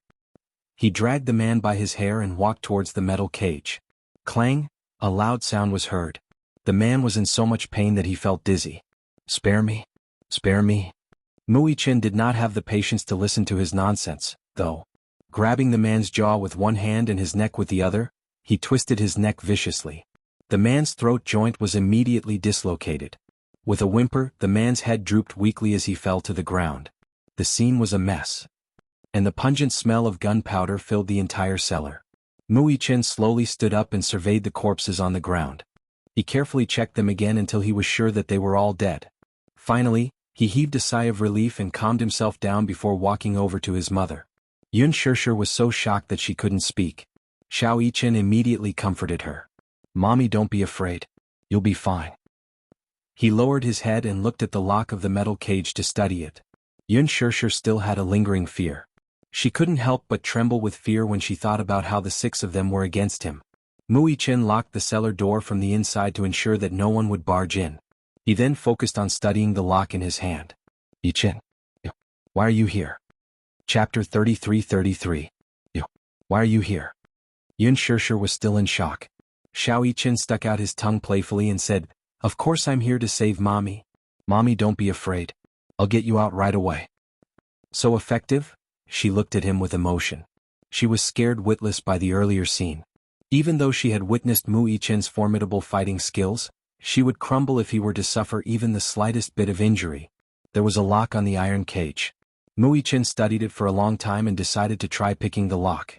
Even though such a lock could be opened with a gun, if he was not careful, he could accidentally hurt his mommy. After pondering for a long time, he suddenly opened the watch and broke off the needle inside. Using the thin needle, he bent it slightly with his fingers and inserted it into the lock. He held it and turned it. It was different from the locks he used to train with in the army. There was still some difficulty in picking this lock. After all, locks were different in different eras.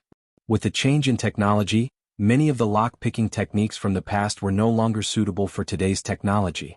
Mu Yichen studied it for a long time. He lowered his head and pressed his ear against the lock to listen carefully to the mechanical structure inside. Generally speaking, the internal structure of a lock was very complicated. The better the lock, the more detailed the internal structure.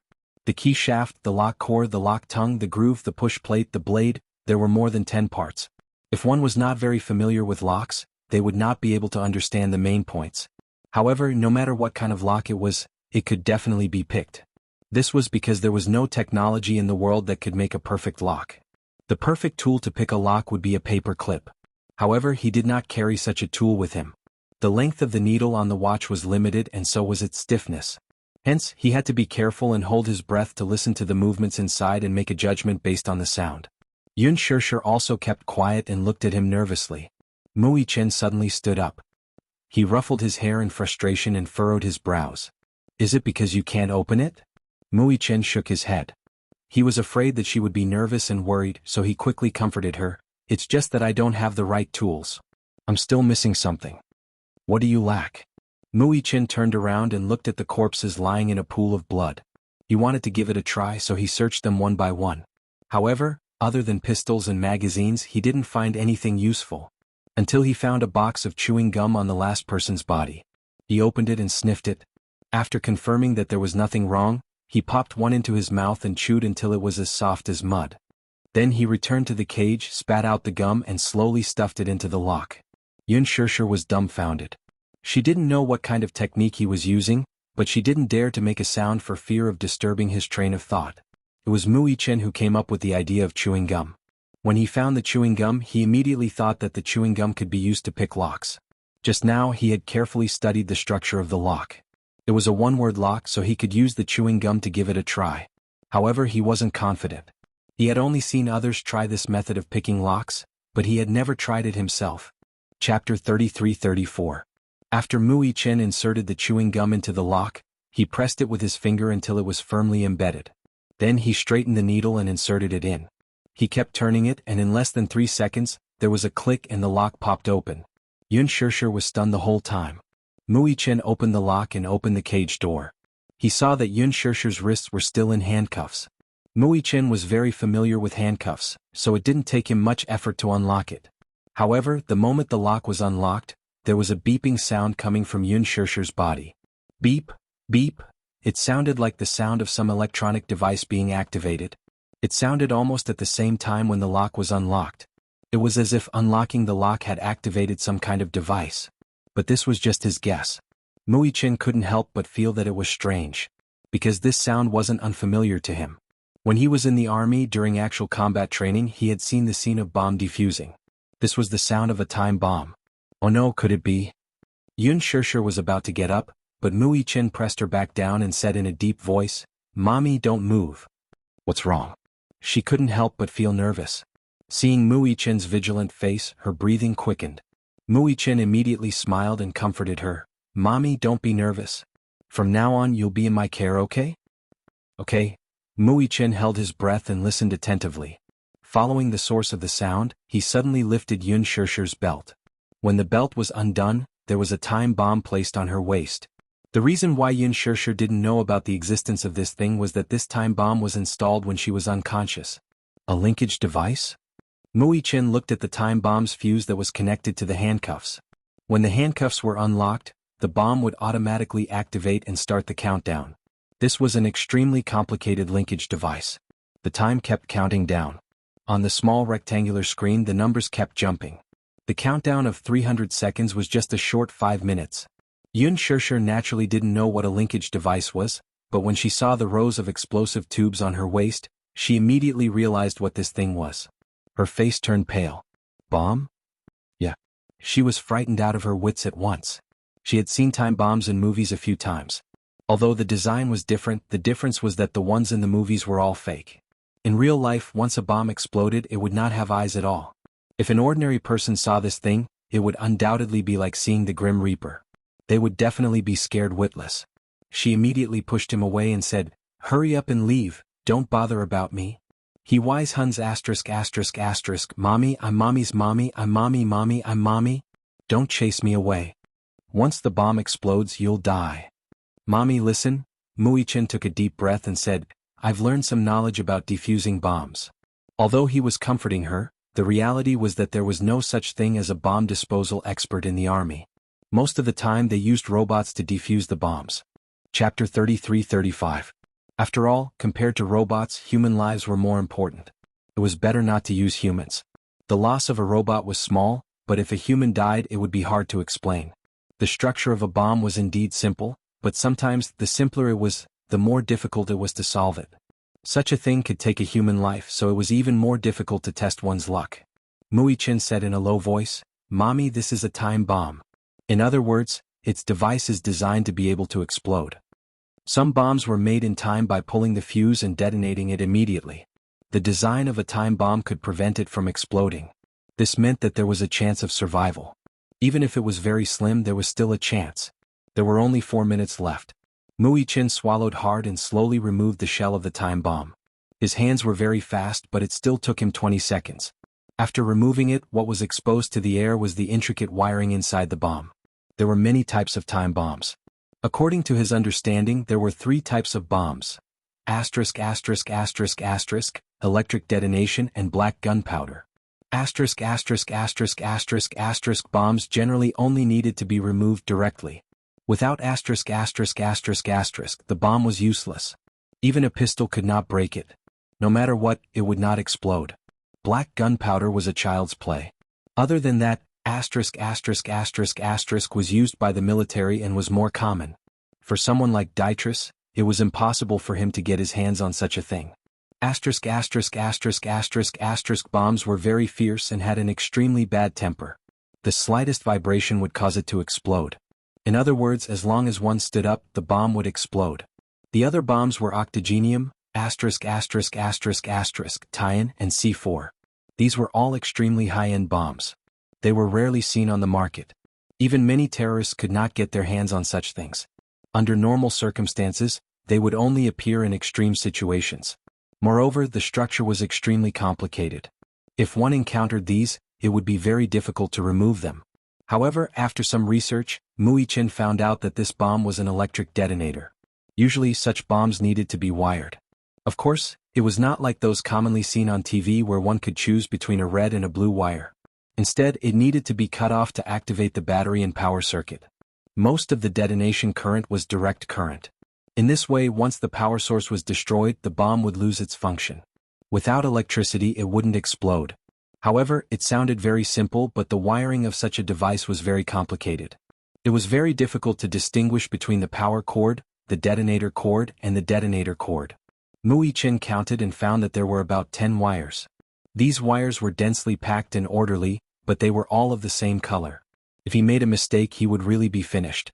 Even if it was cut correctly, there was a certain probability of triggering a capacitive reverse detonation, which was impossible to guard against. The situation suddenly became a little tricky. Mui-chin fiddled with the threads, cold sweat seeping out of his forehead and trickling down his cheeks. Yun Shirshir looked at his nervous face and realized that this bomb seemed to be very tricky. If it was not handled properly, it would be fatal. Chapter 33-36. Mui-chin curled his lips calmly. He lowered his head and looked at the wires. He said calmly, "There are still 3 minutes before the explosion. Even if I can't save you, I can still stay with you for 3 minutes." He suddenly looked up. His eyes were red, but he said slowly, "Mommy, I promised Daddy that I would bring you home safe and sound. I can't go back on my word." He couldn't go back on his word. Daddy was still waiting for them to come home. He couldn't leave Mommy behind. Yun Shirshir suddenly choked up. "But, you can't force yourself, okay? If there's really no hope, you must run. There's no need to stay and risk your life." Xiao-Yi-chen suddenly smiled.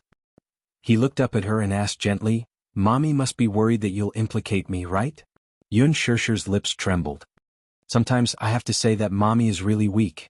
You're just like a tree branch that can be broken by the wind. Take this time for example. Mommy, you're really stupid. Do you really believe anyone's words so easily? No matter how close you are to them, they will betray you one day. But Mommy seems to be really innocent. You believe anyone's words so easily." After a pause, Xiao-Yi-chen changed the topic. "So God must have sent Daddy to your side because he couldn't stand it anymore. He gave birth to me and you two powerful guardians. I think that protecting Mommy must be you's and my life's mission. No matter what, we can give up everything, but Mommy can't leave us alone." Yun Shirshir was stunned. She was extremely touched. Xiao Yichen smiled with tears in his eyes. You're very kind. Even though some people in this world don't like this kind of kindness because humans are born selfish. This kind of selfishness is the root of human nature. But being selfish isn't wrong because you only have one life. Everyone wants to live well and protect themselves. But being kind isn't wrong. Yun Shishir bit her lip hard, but Xiao Yichen continued, Mommy, did you know? Before I met you, I felt that the world was cold. When she was in the Mu family, she had to be careful at every step. Everyone was scheming in the dark for their own benefit. But ever since I met you, every day with you, I feel like the sun is shining brightly. Because Mommy was really gentle. It makes me feel warm. As he spoke, he took a deep breath and wiped away his tears. So, I can't lose you. This is my bottom line. As he spoke, he lowered his head again and focused on identifying the direction of the line. Yun Shishir smiled and planted a kiss on his forehead. Her heart calmed down and she no longer felt so fearful. The direction of each line was extremely complicated. It wasn't because the lines were intricate, but because Xiao Yichen had to use a lot of brain power just to mark the lines clearly. After marking the lines clearly, he had to check the direction of the lines and study the function of each line. Before they knew it, 3 minutes had passed. Xiao Yichen had already eliminated 5 lines. 3 of them were lead lines and the other 2 were timer lines. Chapter 33-37. However, in reality, such wires were only used to stop the timer and detonate in time. Once they were cut, the countdown would stop and they would detonate 5 seconds later. It was easy to confuse such wires with power cables. However, Mu Yichen had some experience. The more important the wires were, the shorter and longer they were, the more dangerous they were. 120, 119, 118, the seconds continued to count down. Mu Yichen's face was already covered in cold sweat. Sweat flowed into his eyes and blurred his vision. Yun Shishir immediately wiped it away for him. The more he studied it, the more he hated that cunning Dietrich to the core. Damn it. How on earth did they design such a complicated circuit? Mu Yichen ignored the cold sweat all over his body and tried to remain calm. He continued to arrange the wires. After all the wires were classified, the alarm went off. There was only a 20-second countdown left. He sucked in a breath of cold air and casually pulled out a dagger from his waist. Flicking it open, he listed out 2 of the wires. The blade of the dagger pressed against the 2 wires. A cold light reflected on his face, dazzling his eyes. Mu Yichen's throat was blocked, and his hands involuntarily trembled. Mommy? Mu Yichen suddenly raised his head and held her hands tightly. He planted a kiss on the back of her hands and revealed a bright smile. No matter what, we'll be together forever. I won't leave you. Yun Shishir was choked with sobs. She could only nod her head randomly as tears flowed from the corners of her eyes. Although she believed in her son's ability, fate was unpredictable. Other than fear and uneasiness, she felt more heartache. How could this little guy bear so much for her? Yun Shishir hugged him and said word by word, I believe in you, Yichen. Don't worry. Do as you wish. Mu Yichen pinched the 2 wires. Only one of them was a power cable. He wasn't sure if the other was a condom lead or some other wire. However, he couldn't find any other condom lead. These 2 lines were the only 2 life-saving lines that he could use to save his life. However, he didn't dare to cut off the power cord that had already been confirmed. If he cut it off, the device would have a capacitive reverse detonation. Then, cutting off the power cord would also trigger the bomb. In that case, he could only pin his hopes on another path. Although he was not that confident, it was worth the risk. Mu Yichen gritted his teeth and pinched one of the threads. He closed his eyes and took a few deep breaths. In the last few seconds, he cut off the thread. The timer on the time bomb let out a prolonged sound. It was so sharp that it was somewhat ear-piercing. The number stopped at 003 seconds and didn't move anymore. Mu Yichen was so shocked that his eyes widened. Only when he confirmed that the timer had stopped did he realize that he had cut off the fuse. However, he did not relax immediately. Just in case, he immediately cut off the power cord, and the timer immediately went off. Yun Shishir was so nervous that she held her breath. Even when she saw the timer go off, the sweat on her face continued to roll down. Mu Yichen finally slumped to the ground. The series of stressful events just now, especially at the critical moment, had almost exhausted all his mental strength. Now that he had relaxed, he was exhausted and weak all over. Chapter 33-38. He felt exhausted as though he had just finished a huge battle. His mind was blank. Seeing him like this, Yun Shishir roughly understood the situation and knew that they were out of danger. However, she still did not dare to move, for fear that the slightest carelessness would lead to another crisis. Mu-Chen slowly sat up, wiped the cold sweat on his forehead, and smiled with lingering fear. He suddenly pounced on Yun Shirshir and snuggled into her arms. He hugged her so tightly that it was as though he had found a lost treasure. Yun Shirshir also hugged him tightly. She had held back her tears during the nervous process earlier, but now she suddenly felt like crying. "Ichin, thank you." At the most critical moment he did not give up. Mu-Chen cried and laughed at the same time. Even though he had amazing courage, he was still scared out of his wits just now. The reason why his hands were trembling so much was because he was really prepared to detonate the bomb. He did not expect that the heavens would favor him. This was his luck. Mu-Chen could not be bothered to be affectionate with her. He immediately removed the bomb from her waist and threw it out of the skylight. Yun Shirshir stood up and asked in confusion, "Where are we going now?" Mu-Chen said, "Mommy, from now on follow me. Do whatever I ask you to do." But, Yun Shirshir said hesitantly, "This is a cruise ship. It's no different from a prison on the sea. How are you going to take me out of here?" Mu-Chen smiled. "So, I'm going to the cockpit right away." After a pause he asked again, "Mommy, are you scared?" "No. With you around, I'm not afraid of anything." Yun Shirshir shook her head firmly. Mu-Chen smiled. "That's good. Follow me." Yun Shirshir immediately lifted the hem of her dress and followed him. However, just as she stepped out of the cage, she was tripped. She looked back and realized that her long dress was caught by a metal wire. What a nuisance. Yun Shirshir gritted her teeth. She couldn't care less about her image. She tore off a large part of her skirt, revealing a pair of long, smooth legs. Mu-Chen held her hand and opened the door, but he didn't rush out. He knelt on the deck and pressed his ear to the deck, using the sound transmission method to determine the people nearby. Through the deck, he made a preliminary judgment that there were people in the vicinity. He immediately pulled Yun Shirshir to the right. On the way here, he had already drawn a rough map in his mind. Therefore he had a rough idea of the direction to the cockpit. Cruise ships were more or less the same. Most of the cockpits were on the second or third floor, while they were on the first basement floor. Mu-Chen first settled Yun Shirshir in a corner, then he went forward to open up a path. Just now, he took away the guns and ammunition from the few pitiful crew members and silenced them.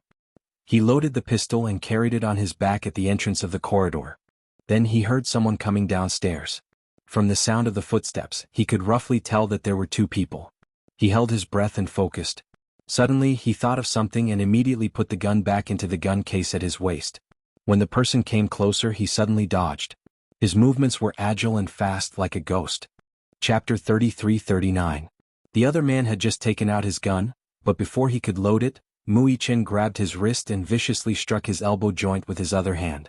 In an instant, the man's arm was bent at a strange angle. Ah! Just as he was about to scream, Mu-Chen clasped his jaw and twisted it hard, dislocating his jaw.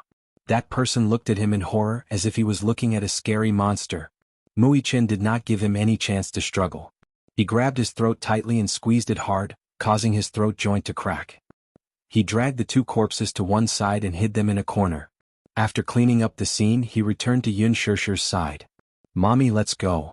The reason why he did not intend to use a gun was because using a gun would cause the scene to be covered in blood. Mommy would be scared if she saw it, but this was secondary. The main reason was that if he dirted the scene, it would be too eye-catching and it would be easy to be discovered.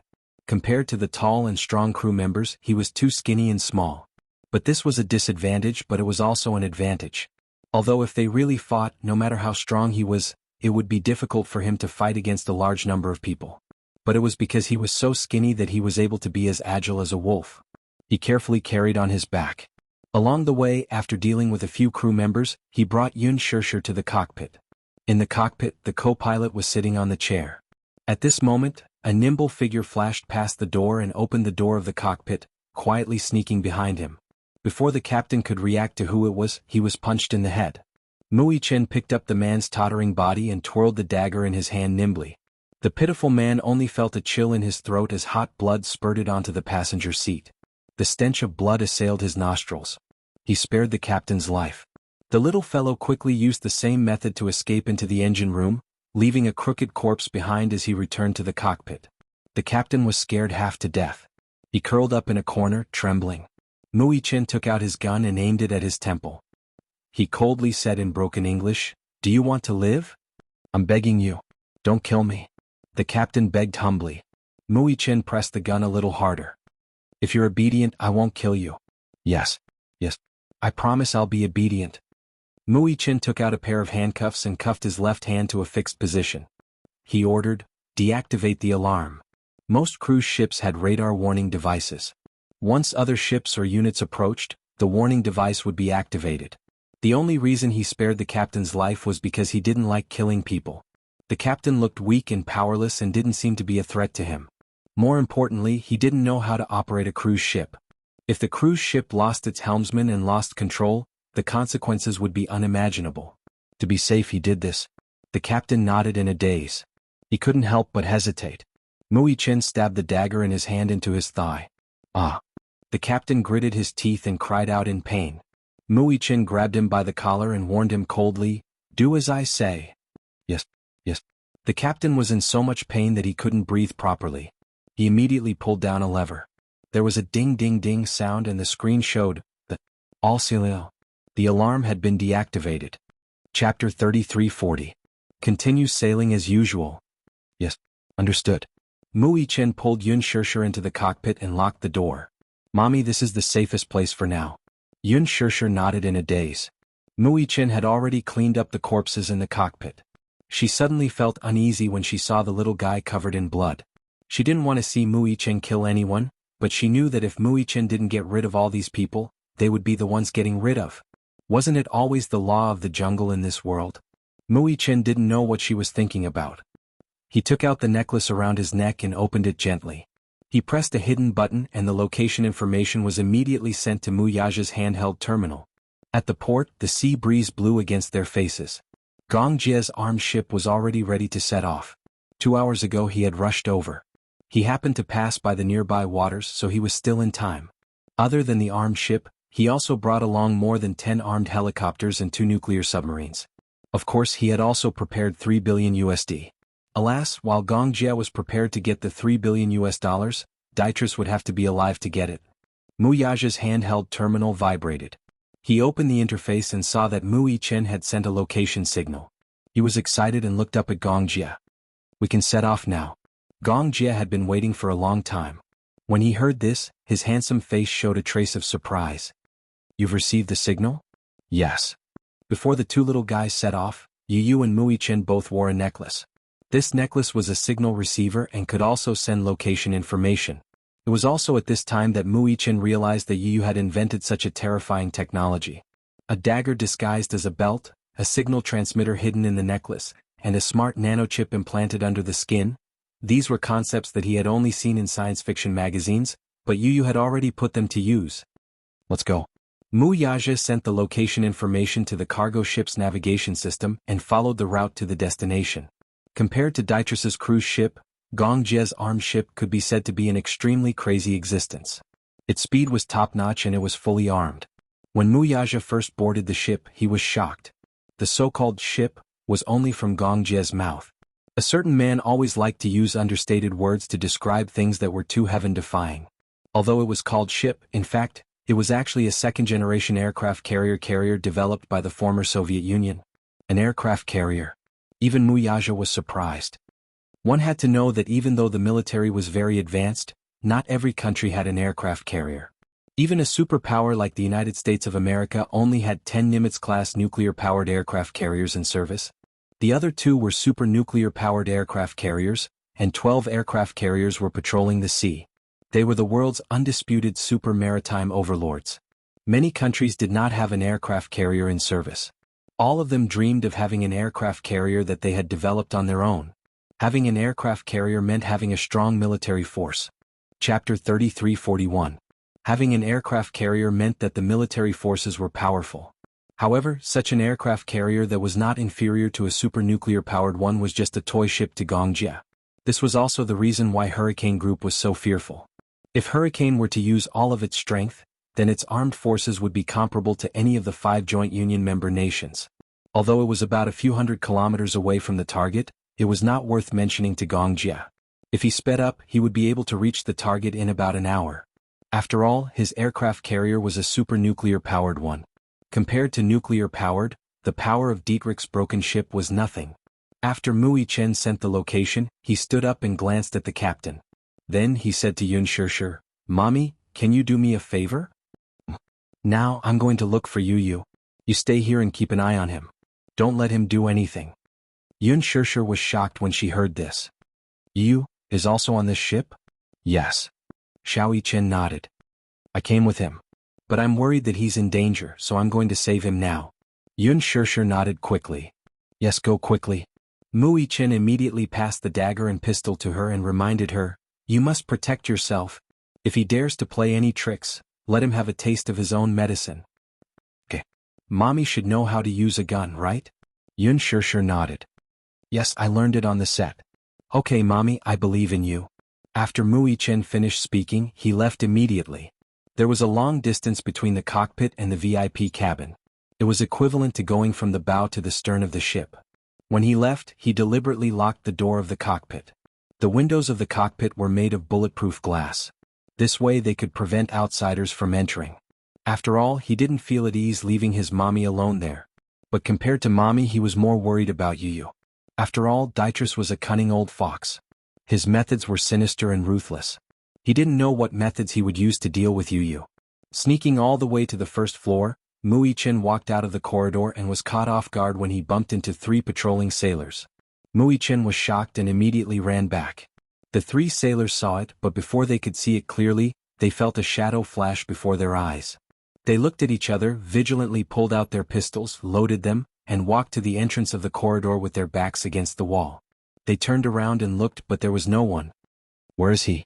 Just as the 3 of them were confused, Mui Chen appeared above their heads. His hands gripped the door frame of the cabin roof, and his legs kicked out cleanly. His straightened feet hit the faces of the 2 people at the front. The 2 fell to the ground. The other one nervously raised his wrist and was about to shoot, but Mui Chen didn't give him a chance to aim. His legs clamped the man's neck and with a flip, he threw him to the ground. He snatched the gun from the man's hand and shot at close range with a bang. The man who was about to sneak up on him from behind had a headshot. The power of a bullet was not to be underestimated. Especially when shooting at close range, as long as one aimed at the head, there was a 100% chance of a headshot. Chapter 3342. Fresh blood splattered all over his body. He immediately jumped up and loaded his gun. Bang, bang. He fired at the other 2 men. One of them, who had been shot in the chest, was still struggling. Mui Chen walked over, raised his leg and stepped on his neck. His right hand gripped the man's jaw and twisted his throat. He threw the 3 men into the sea and quickly cleaned up the floor. When he passed by the banquet hall, he noticed that it was brightly lit. He looked in through the window and saw many well-dressed people gathered. What's going on? Mui Chen looked out of the window suspiciously. The guests were gathered in the hall, but the strange thing was that everyone was wearing half a mask that covered their eyes. It was extremely strange at first glance. Everyone surrounded the stage and was in high spirits. In the hall, the music was melodious and the guests were chatting and laughing. It looked like a simple banquet. However, Mui Chen still found something strange. An MC was standing on the stage. Behind him, a red curtain slowly rose. Next, we will be showing the 3rd piece of art. It's called Pearl of the Sea. The starting price is 500,000 USD. As the red curtain rose, a rectangular iron cage slowly appeared. The red curtain rose very slowly. The music suddenly stopped. Therefore, the strange sound from behind the red curtain could be heard more clearly. It was the sound of a person struggling. It was the sound of metal hitting metal. Mui Chen widened his eyes in shock. It was not because of the seemingly strange auction, but because of the woman whose hands and feet were tied up in the cage. The woman's 4 limbs were tied up. Her face was also covered with a mask. Her mouth was also tightly covered with black tape. She had obviously regained consciousness and realized that she was tightly tied up. She was afraid and uneasy, so she struggled fiercely. Although her face could not be seen clearly and her voice could not be heard, the mask only covered her eyes. It was not difficult to see the woman's delicate appearance through her delicate nose and lips. She had golden hair and fair skin. It was obvious that she was of European descent. I don't know if everyone has seen it, but this piece of art is quite exquisite. The starting price is 500,000 USD. The highest bidder wins. When the woman heard the host's voice, she began to tremble nervously. Everyone held their breaths in shock. Whispers could be heard from time to time in the crowd. This is a stunner.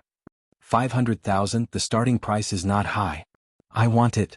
Someone immediately raised the number plate. 1 million US dollars. The host said, "All right, Mr. Number 10, 1 million USD once." Immediately, another lady raised her paddle. 2 million. The host's face was flushed red. Number 24 lady, 2 million USD once. 5 million. Everyone below the stage sucked in a breath of cold air. The sudden change was too great and everyone became nervous.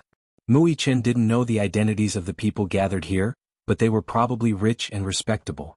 The host shouted, "Number 50, 5 million going once.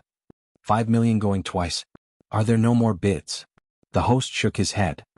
"What a pity. She's a rare beauty." He walked to the cage and unlocked it. Then he slowly took off the mask on the woman's face. Chapter 33:43. Her delicate eyebrows were exposed in front of everyone. The woman was even more panicked. Her eyes were wide open and her long eyelashes were trembling.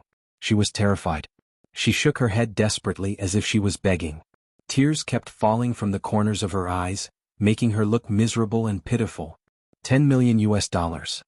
Someone immediately raised their number and continued to bid. The MC was not in a hurry to call out but pretended to be mysterious. "I wonder if everyone has heard Nightingale's singing voice?" As he spoke, he removed the black tape that sealed the woman's mouth. As soon as it was undone, the woman begged, "Please, no, oh my God." Many people revealed intoxicated expressions. "Her voice is sweet, just like Nightingale's." "Ah, I like her sweet voice." 20 million US dollars. The auction was in full swing. Muichin felt incredulous. What was going on? Auctioning a living person?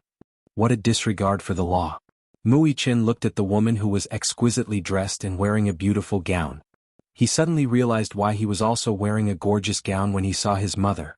Could it be, he finally realized, his mother was also an auction item? He had heard from Yu that Dietrich was the leader of the dark web.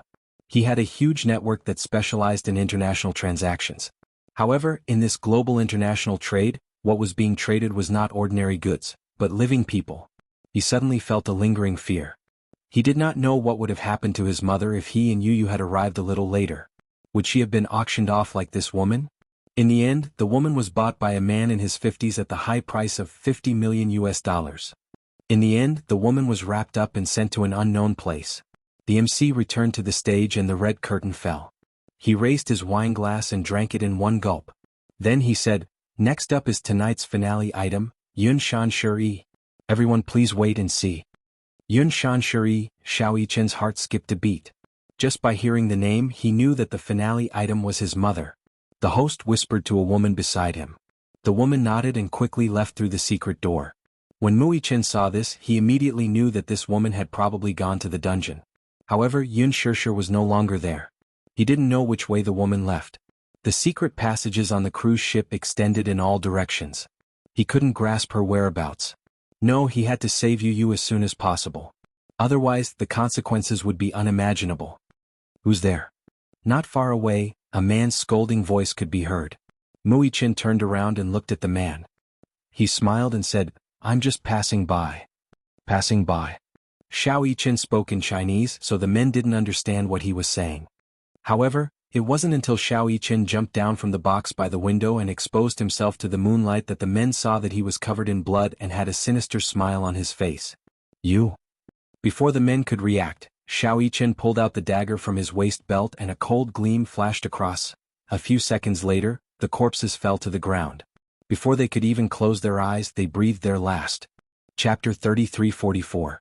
In the cockpit, Yun Shirshir was drenched in cold sweat. Her palm, which was tightly gripping the pistol, was covered in sticky cold sweat. She stared intently at the captain's every move, full of vigilance. The captain pretended to be calm as he steered the rudder. However, he kept looking at her from the corner of his eye. He reached out tentatively and pressed a few buttons. The lights on the control panel immediately lit up.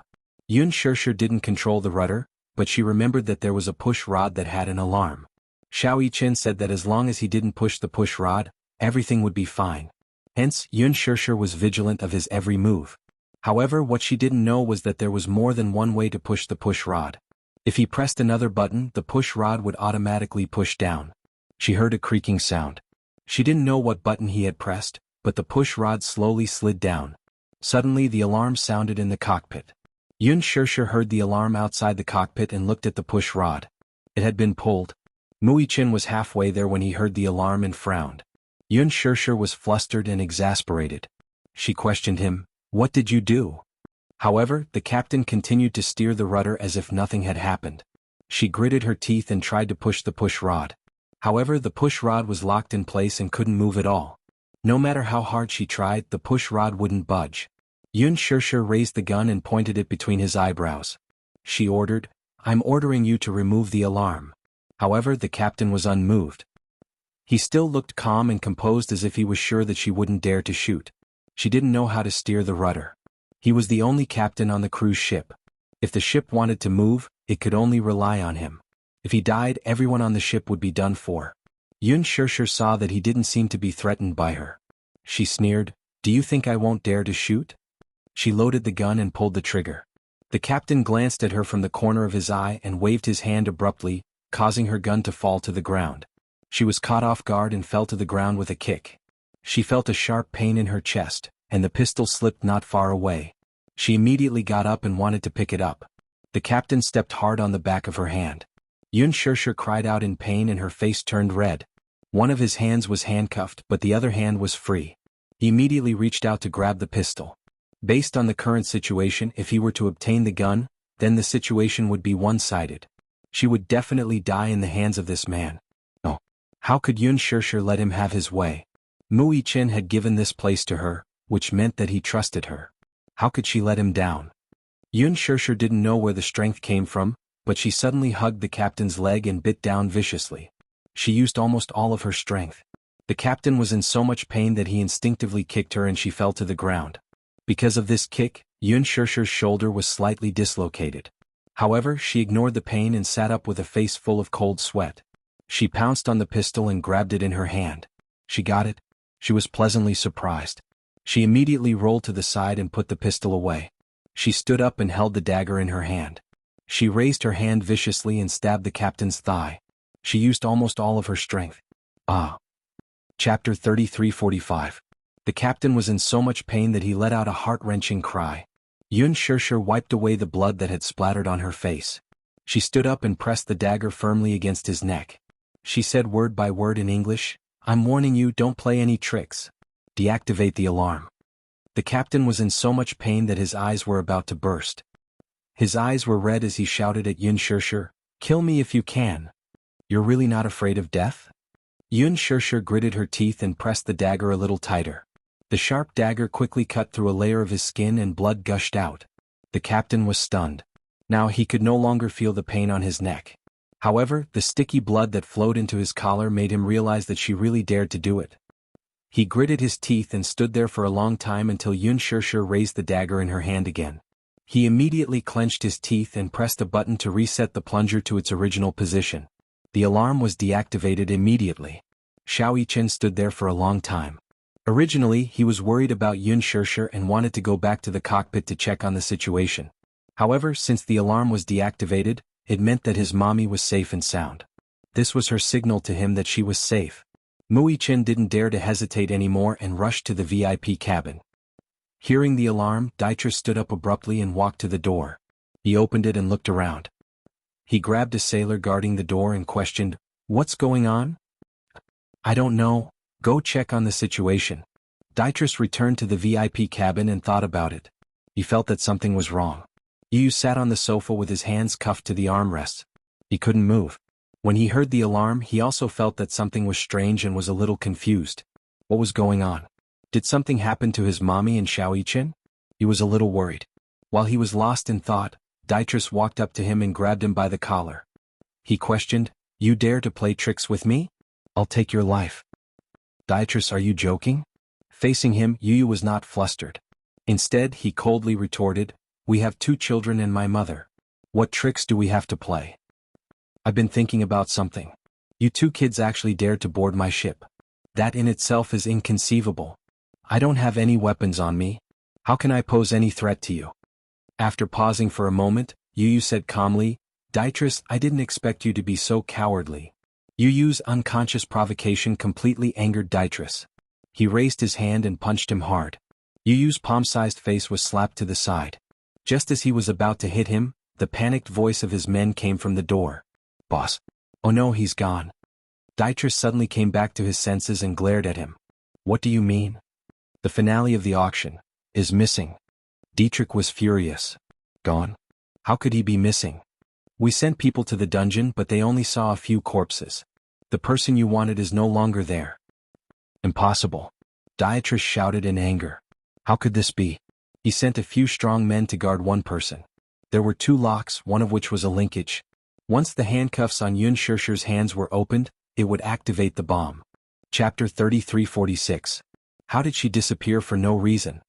The lock on the cage was pried open. Inside the cage we found handcuffs and a dismantled bomb. Bomb? Yu turned pale with fright when he heard this. How could Dietrich be so ruthless as to tie a bomb to Mommy? However, when he heard that the bomb had been dismantled, he was relieved that Xiao Yichen must have dismantled the bomb. Dietrich walked in front of his subordinate in disbelief. His face was red with anger. "What did you say? Don't tell me that an 8-year-old child dismantled a bomb with his bare hands." He paused as he thought of the alarm. He reacted quickly and shouted, "Go check the cockpit." "Yes. Yes." The man was so frightened that he scrambled away. Dietrich returned to the room and walked over. He grabbed Yu and threw him to the ground. Then he stepped on his chest and stomped on it. "Brat. I knew that you wouldn't be simple if you dared to trespass on my cruise ship. I've underestimated you. I didn't expect you to be so capable." Yu's chest was being stomped on so hard that he couldn't breathe. His face was red and his forehead was sweating profusely. He gritted his teeth and his eyes were bloodshot. It was difficult to distinguish between red and green on his fair face. Dietrich seemed to feel that it was not enough to vent his anger, and he threw another punch. An adult's strength was not something an average child could handle. Yu was weak and couldn't take the second punch. Hence, he was already in a daze after the second punch. His gaze wandered and a sticky liquid flowed from his nose. He raised his hand and wiped it away forcefully. However, he sneered, "Dietrich, you've lost." Dietrich glared at him. "Shut up. You pitiful little bug, how can you be so arrogant when you're about to die? Do you believe that I can crush you to death?" Behind him, the cabin door was kicked open. Dietrich turned around in shock. Before he could see who made the sound, he heard a loud bang. The 2 subordinates that Dietrich had ordered to check the situation in the cockpit were kicked in by Xiao Yichen. Dietrich took a closer look and saw that the 2 of them were no longer breathing. They lay limp on the ground, completely dead. "Yu." When Xiao Yichen saw Yu lying on the ground and her clothes covered in blood, his eyes turned red. He pulled out his gun and was about to load it when Dietrich immediately dodged. Bang! Bang! 2 gunshots rang out. One shot, aimed at Dietrich's calf, went through the muscle. The other bullet was aimed at the handcuffs on Yu's head. The bullet accurately broke the handcuffs and Yu immediately regained her freedom. Their pistols had already run out of ammunition. Xiao Yichen threw the gun aside and rushed over. He carried Yu and checked his injuries. "How are you?" Yu smiled weakly and only cared about comforting him. I'm fine." "Fine? How could he be fine? He lost so much blood." Xiao Yichen's hands trembled with heartache. He hugged Yu's shoulders in frustration and said in a choked voice, "I'm sorry I'm late." Behind them came the sound of stumbling footsteps. Chapter 3347. Xiao Yichen looked back and saw that Dietrich had been shot in the leg. Dietrich had pounced behind him with a machete in his hand and was about to slash it at Xiao Yichen. "Be careful." Yu did not know where he got his strength from, but he pushed him away harshly. Seeing that the machete was about to cleave little Yichen's neck, he subconsciously reached out to block it. A crisp sound was heard. The amethyst necklace on Yu's wrist happened to block the sharp blade. However, the necklace broke and the amethyst crystals fell to the ground. "Ah, necklace?" Yu's eyes were filled with panic. Even when he was tortured by Dietrich just now, he did not show any signs of nervousness. When he saw the necklace break, he instantly felt helpless and panicked. He reached out to catch the broken crystals. The amethyst crystals fell to the ground. This was given to him by Xiao Yichen. They each had a necklace but he had broken it. At that moment, his mind was filled with the necklace and he did not care about anything else. Xiao Yichen saw that the necklace was broken and his eyes were filled with hatred. He quickly got up and snatched the machete from Dietrich's hand. He slashed Dietrich's thigh and accurately severed the meridians in his thigh. Dietrich clenched his teeth and groaned in pain. He immediately stood up again. Muichin got up and kicked him in the chest. With a thud, he staggered and knelt on the ground. "Dietrich!" yelled little Chen through gritted teeth. Grabbing his brother's collar, he raised his fist and was about to give him a painful punch when he heard the man's words. However, Dietrich suddenly stretched out his hands and clenched them into fists. Between his fingers were two thin and long steel needles. They were thick and long, and they were aimed at Xiao Yichen's abdomen. Mu Yichen quickly grabbed both of Dietrich's hands, but it was too late. One of the steel needles pierced his abdomen. Ugh! Mu Yichen's body swayed slightly.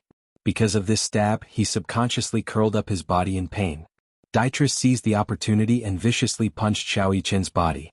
Like a thin sheet of paper, Xiao Yichen's body flew several meters away and fell to the ground. Dietrich slowly stood up and walked towards him. Xiao Yichen straightened his body with great difficulty. He covered his bleeding abdomen and stared at him with a burning gaze. He watched as he picked up the scimitar from the ground and charged towards him. "Die!" Dietrich roared, but just as he raised his hand, Yu raised the vase in her hand and smashed it at the back of his head. Bang! The vase shattered. Dietrich shuddered violently. His grip loosened and the machete fell to the ground. Mu Yichen immediately stretched out his leg, hooked it over, and held it tightly in his hand. The next moment, the man fell to the ground weakly and fainted. Yu stood up and walked in front of Xiao Yichen. She stretched her hand out to him. "Looks like Big Brother isn't omnipotent. You can't do it without me." Mu Yichen smiled at him and said, "Yeah, I can't do without you, Yu." He extended his hand and the two little lads held each other's hands tightly. Chapter 33:48. How is it? Is it serious? Mu Yichen shook his head and comforted him. "It's okay. It's just a small injury."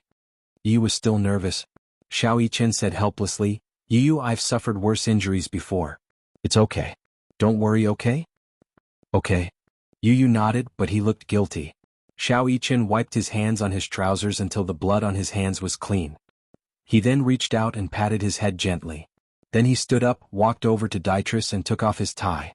Yu watched from the side. He tied Dietrich's hands behind his back, hooked his legs up, and tied his hands and feet behind his back with the tie. His tying technique was different from usual. It was the professional tying technique used by the police. He was tied up tightly and couldn't break free no matter how hard he tried. He took out a pair of handcuffs. His movements were a little too big and affected his wound, but he didn't make a sound. He handcuffed Dietrich to a pillar at the side. After making sure that everything was fine, he turned to Yu and said, "Let's go find Mommy." Yu nodded and asked worriedly, "Where's Mommy?" "In the cockpit. We have to hurry over to prevent any accidents." "Did you send a signal to Daddy?" Yu suddenly asked anxiously. Xiao Yichen didn't know whether to laugh or cry. "Yu, do you think I'm stupid? When I rescued Mommy, I sent a location to Daddy's terminal. It's been more than half an hour. Daddy and Uncle should be here soon." Yu was completely relieved. The two little lads held hands and walked to the cockpit. Yun Shirshir stayed in the cockpit. She stared at the captain with a burning gaze, but he looked exhausted. He forced himself to steer the ship, but blood kept flowing out of his wound. Yun Shirshir couldn't help but worry if he had lost too much blood. "Are you all right?" Yun Shirshir squinted her eyes and asked. While she was worried, she also suspected that he was playing some tricks again. Could it be that he was luring her to let her guard down and wanted to do something again? The captain's lips twitched violently. He suddenly staggered and fell onto the rudder. Yun Shirshir was startled. She went forward vigilantly and pushed his shoulder.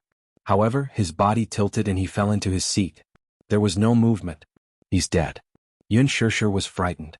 She immediately reached out to hold the rudder, but she didn't know how to balance it.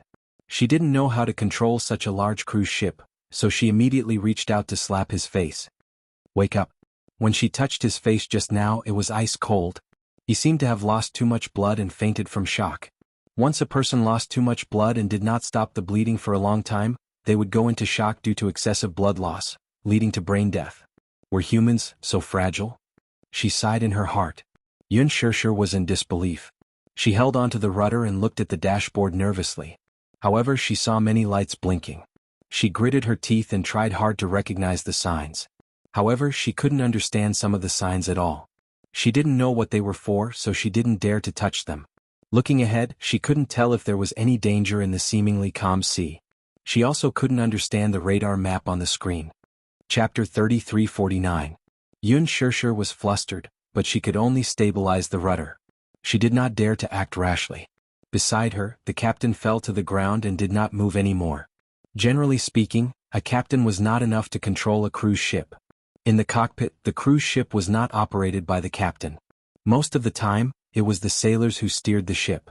Just now there was a slight malfunction in the cockpit. The lookout had noticed something unusual ahead, so the captain, first mate and third mate came over to inspect and command. Xiao Yichen knew a little about maritime affairs. When he saw the captain in the cockpit, he knew that something special must have happened. Hence, the captain personally came to steer the ship. Therefore he was spared to stay alive and control the cruise ship. The captain was fearless because he knew how important he was. Therefore he was certain that Yun Shishir would not dare to attack him. Yun Shishir did not want to attack him at first, but she knew that if she did not do anything, she might be the one to die. However, the current crisis was that without a sailor at the helm, there were often many uncertainties. Under normal circumstances, without anyone steering the ship, the cruise ship would drift on its own without any accidents. However, this was under normal circumstances. However, the cruise ship had a fixed route at sea. Only by following the fixed route could they avoid many dangers. The sea was huge, so huge that it was unimaginable. 70% of the world was made up of the sea, and people's control of the sea was still very limited. There were many dangers at sea that were hard to predict. If they deviated from the route, it was a small matter. If they could not avoid the storm, the ship could capsize at any time. Now she was the only one in the cockpit. Yun Shishir was overcautious. Just now she had seen how the captain steered the ship. The controls were complicated and there were many things on the dashboard. She could not tell what was what. The layout of the cruise ship was different from that of a car. She could not understand it just by looking at it. At this moment an alarm suddenly sounded from the screen. The red light kept flashing. Yun Shishir walked over and looked at the screen. However, she saw a bunch of random codes on the screen. She was confused. She thought it was English, but after looking at it for a long time, she couldn't understand what the series of numbers on the screen meant. On the screen there was only a vague route. After the red light flashed for a long time, Yun Shishir didn't dare to touch it. Not long after, a red-framed exclamation mark jumped up in the upper right corner. What happened? Yun Shishir was so anxious that she broke out in cold sweat. The alarm in the cockpit attracted the attention of the second mate who was in another cabin. He saw that the door was locked and became suspicious. He approached the door and looked inside. He was shocked. Inside the cockpit, several corpses were strewn all over the floor. Blood was everywhere. Yun Shishir heard the commotion at the door and turned to look at it. She saw a sailor-like man blocking the door. Startled, she took a step back and subconsciously tightened her grip on the pistol in her hand. Her eyes remained vigilant as she stared at the door from start to finish. Open the door. The man outside the door shouted for the door to be opened. Yun Shishir was not stupid enough to open the door for her. There's an anomaly ahead that has triggered the alarm. Let me in. Chapter 3350. She raised her gun and aimed it at him. When the sailor outside the door saw that she had a gun, he raised his hand instinctively and explained, I just came to check on the situation. I hope you know that if the ship is in danger we will all die. I know. Yun Shishir gulped nervously. I'll let you in but don't threaten me. Otherwise I'll definitely kill you. The sailor nodded in fear. Yun Shishir aimed her gun at him as she reached out to open the door. However, she realized that the door was locked from the outside. When the second mate saw that the door was locked from the outside, he immediately reacted. He took out a bunch of keys from his pocket, found the key and inserted it into the lock. From the beginning to the end, Yun Shishir aimed her gun at him vigilantly. The moment the door opened, the sailor pounced on her. Yun Shishir was caught off guard and fell to the ground. Just as she was about to shoot, the man punched the corner of her mouth. Bam! She was caught off guard. She arched her body in pain, but she hugged the gun tightly to prevent him from snatching it away. The sailor pulled out his knife from his waist and held the handle. Just as he raised his hand, suddenly, the ship suddenly let out an ear-piercing creak, and there was a strong turbulence. It was as if the entire ship was quaking and the mountains were shaking. Yun Shishir was shocked. She only felt that the entire ship was still shaking as if the world was turning upside down. What's going on? Yun Shishir's heart sank into great fear. The huge shaking caused the tip of the knife that the man was about to stab her chest to deviate and pierce the deck beside her. The tip of the knife stabbed into the deck ruthlessly. Coupled with the unstable center of gravity, it was difficult to pull it out. Yun Shishir reacted and took this opportunity to kick him away. Just as she held the gun tightly, but before she could aim, there was an even louder shaking. Boom! Through the deck, she seemed to hear an ear-piercing tearing sound coming from the bottom of the ship. Her heart turned cold. The sailor couldn't care less about her. He quickly got up and rushed to the screen, shouting that something was wrong. Shit. He cursed and threw himself into the rescue. Yun Shirshir did not know what was going on. Just as she was confused, she heard an ear-piercing sound. The hull shook again. This time, the shaking was not as fierce as the previous 2 times. In an instant, the entire cockpit was plunged into darkness. The electrical system was damaged, and the entire cabin was plunged into darkness. Xiao Yichen and Yu Yu were on their way here when they encountered such a strong turbulence. The cabin shook continuously, and Yu Yu almost lost his balance. Xiao Yichen immediately reached out to support him. What's going on? Yu Yu looked around nervously. Under the dreary moonlight, the waves crashed against the hull of the boat. Xiao Yichen walked to the railing and looked down. When he saw that the waves were abnormal, he frowned and said in shock, "I'm afraid we've hit a reef." Hit a reef? Yes. Is it serious? Yu Yu didn't understand these things and asked him curiously. He suddenly realized that he didn't know everything. He also realized that sometimes he needed to rely on Xiao Yichen. Xiao Yichen nodded solemnly and said worriedly, "From the looks of it, it must be very serious. A ship accidentally hitting a reef could be a serious matter." Chapter 33:51. There were 2 types of rocks, soft rocks and hard rocks. When the former hit rocks, the seabed would be soft clay. When the latter hit rocks, they would hit sharp rocks with sharp edges. These rocks were usually as sharp as knives. When the ship hit the rocks, it would be like a knife cutting through the ship's hull. The waves were so rough, which meant that the rocks were very big. The ship was traveling at high speed, so it was very risky for it to hit rocks at such a fast speed. When Xiao Yichen saw that the ship had stopped, he knew that the bottom of the ship must have been cut. Once the ship's hull was cut open, the bottom of the ship would be torn apart by the rocks and water would enter the ship. If water entered the hull, it would cause the ship to capsize and sink to a certain extent. Xiao Yichen looked at Yu Yu anxiously. "I'm not sure how serious the situation is, but I'm sure that the ship hit rocks and the water entering the hull affected the electrical system. This means that the bottom of the ship has been cut open. We have to find Mommy as soon as possible and then find a lifeboat to take Mommy away from this ship." "You mean this cruise ship could sink at any time?" "Not at any time. It can't sink immediately, but," Xiao Yichen said each word seriously and affectionately, "we don't have much time left." Yu also became nervous.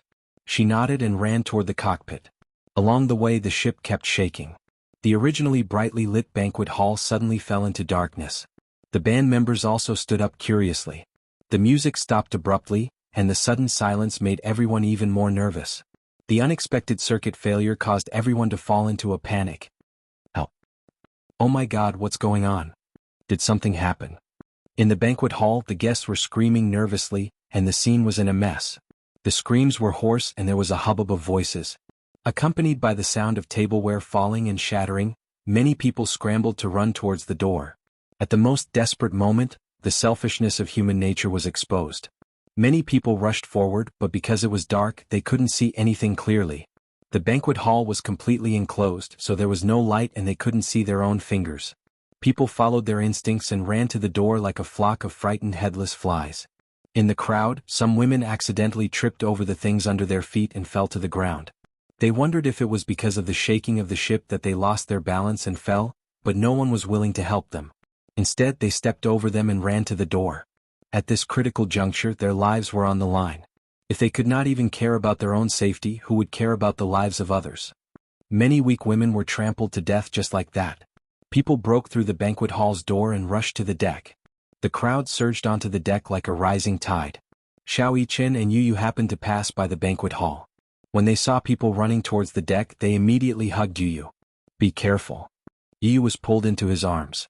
Then they saw the black mass of people running out of the banquet hall. At this moment, the ship shook again and started to tilt slightly. The people who were running towards the deck suddenly lost their center of gravity and stumbled in the direction of the tilt. There was nothing to hold on to. Chapter 33:52. Some of them were lucky. Even though they were nervous, they managed to grab onto the railing in time. Some of them panicked and didn't know how to react. They crashed into the railing and fell into the sea. Ah! Screams erupted from the crowd. Seeing people fall into the sea, they became even more nervous. Xiao Yichen held onto Yu Yu's hand tightly and groped in a direction with fewer people. Yu Yu was very calm and so was Xiao Yichen. They knew very well that the most important thing was to stay calm. If they panicked, they wouldn't be able to do anything. The two little lads held hands tightly and weaved through the crowd. It was only when they left the area of the banquet hall that there were fewer and fewer people. Quite a number of sailors walked toward the cockpit. As they got closer to it, Yun Shirshir's voice was suddenly heard from a corner. Yu? Xiao Yichen. Yu was the first to hear it. Xiao Yichen heard it as well. Both of them stopped in their tracks and looked towards the source of the voice. They saw Yun Shirshir running towards them. She hugged them anxiously and looked them up and down. She saw that Yu and Xiao Yichen had different degrees of injuries on their bodies. Yu's face had some bruises. When she saw the bloodstains on Xiao Yichen's abdomen, she held her breath. Xiao Yichen, you're injured. Xiao Yichen comforted her. Mommy, don't worry. The blood isn't mine. He lied to her on purpose to comfort her. He didn't want her to worry, especially at a time like this. Yu said strangely, Mommy, why are you here? Xiao Yichen said that you were in the cockpit. Xiao Yichen suddenly realized something and asked suspiciously, is the captain dead? Yun Shirshir nodded guiltily. I stabbed him. I don't know if it's because I injured his arteries, but he lost a lot of blood and fainted. He's no longer showing any signs of life. I shouldn't have hit him so hard. Is he trying to kill you? Xiao Yichen's eyes flashed dangerously. Yes, if that's the case, Mommy, you don't have to blame yourself. He deserved to die. After pausing for a moment, Xiao Yichen continued, I suspect that the ship has hit a reef and there's a big hole in the bottom of the ship. Most likely, water has entered the ship and caused it to tilt. I'm worried that the boat will capsize soon. Capsize? She sucked in a breath of cold air. What should we do? Xiao Yichen said, let's find a lifeboat and leave this place. Mommy, don't be afraid. There's still time. We can make it. Where is the lifeboat? Under normal circumstances, it should be on the left and right sides of the Xian. I haven't seen it on my way here. I'll go to the stern to take a look immediately. All right. Yun Shirshir nodded. Yu suddenly grabbed Xiao Yichen. The latter turned around with a puzzled expression and asked, what's wrong? Dietriss's VIP cabin is in the middle. Yes. Then will he place the lifeboat at the stern, which is far away from the middle? Yu narrowed his eyes suspiciously. Xiao Yichen heard this and seemed to have woken up from a dream. The lifeboat should be near the VIP cabin. Xiao Yichen grabbed Yun Shirshir and Yu's hands and said, let's go back. The three of them walked through the chaotic crowd. When they arrived near the VIP cabin, they saw Dietriss walking toward the right side of the ship, surrounded by his subordinates. Chapter 33:53. After they left, a few of his subordinates rushed over and untied him. As if he knew that the cruise ship had hit the rocks and was about to go silent, Dietrich hysterically ordered his subordinates to release the lifeboats. Yu had hit his head with a vase, so even though he had regained consciousness, he looked groggy and not very clear-headed. Hearing footsteps on the deck, Dietrich turned his head and saw Xiao Yichen and Yu. He was so frightened that he staggered and fell to the ground. When he saw Xiao Yichen, he seemed to be especially frightened. He kept retreating and pointed at Xiao Yichen with a trembling finger. He shouted at the top of his lungs, kill them. Don't leave them alive, kill them. Yu was stunned. She knew that Dietrich had gone completely crazy. He probably knew that Xiao Yichen's abilities were extraordinary, so he wanted to kill them at all costs. However, Xiao Yichen was injured. His abdomen had been stabbed by Dietrich's hidden weapon. If he was unharmed, it would not be a problem for him to deal with these defeated soldiers. However, now that Xiao Yichen was injured, it would be dangerous if they focused on Xiao Yichen. Xiao Yichen was not afraid at all. He stepped forward and protected Yu and Yun Shirshir behind him. He said coldly, if you dare to take a step forward, I swear that I will kill you. Even if he had to risk his life, he swore to protect Mommy and Yu. Dietrich's subordinates were about to charge forward with their daggers drawn, but when they heard this, they hesitated. They did not have guns on them, but even if they did, they might not dare to charge forward recklessly. If they had guns, they would still have some confidence. However, if they were unarmed, they would not have any chance of winning if they fought barehanded. Some of these people had experienced Xiao Yichen's terrifying skills before. It was hard to imagine that such a small body of a child actually contained such powerful energy. Even though the one standing in front of them was only an 8-year-old child, his gaze was piercingly cold, and his entire body seemed to be bathed in blood. His small body seemed to emit an extremely powerful aura, overbearing and domineering. Such a terrifying and powerful aura was something that not even an adult warrior who had experienced hundreds of battles could possess. This kind of aura was definitely not because of his extraordinary skills, but because of his strong desire to protect. In his heart there was someone he wanted to protect. Therefore, even if he seemed weak at times, he would emit a terrifying energy at any moment. "What are you waiting for?" Dietrich kicked him. "What are you waiting for? Charge. Are you afraid of a child?" "I stabbed him in the abdomen." After a pause, Dietrich gritted his teeth and said, "Focus on where he's injured and attack his vitals." His subordinates looked at each other before hesitantly pouncing on Muichen. Xiao Yichen pushed Yu away and said to him, "Protect mommy." Yu nodded and held Yun Shirshi's hand as they dodged to the side. Yun Shirshir was worried about Xiao Yichen. She was worried that he would be attacked by so many people and get injured. Yu suddenly pulled her back and said to her, "Mommy, don't charge forward.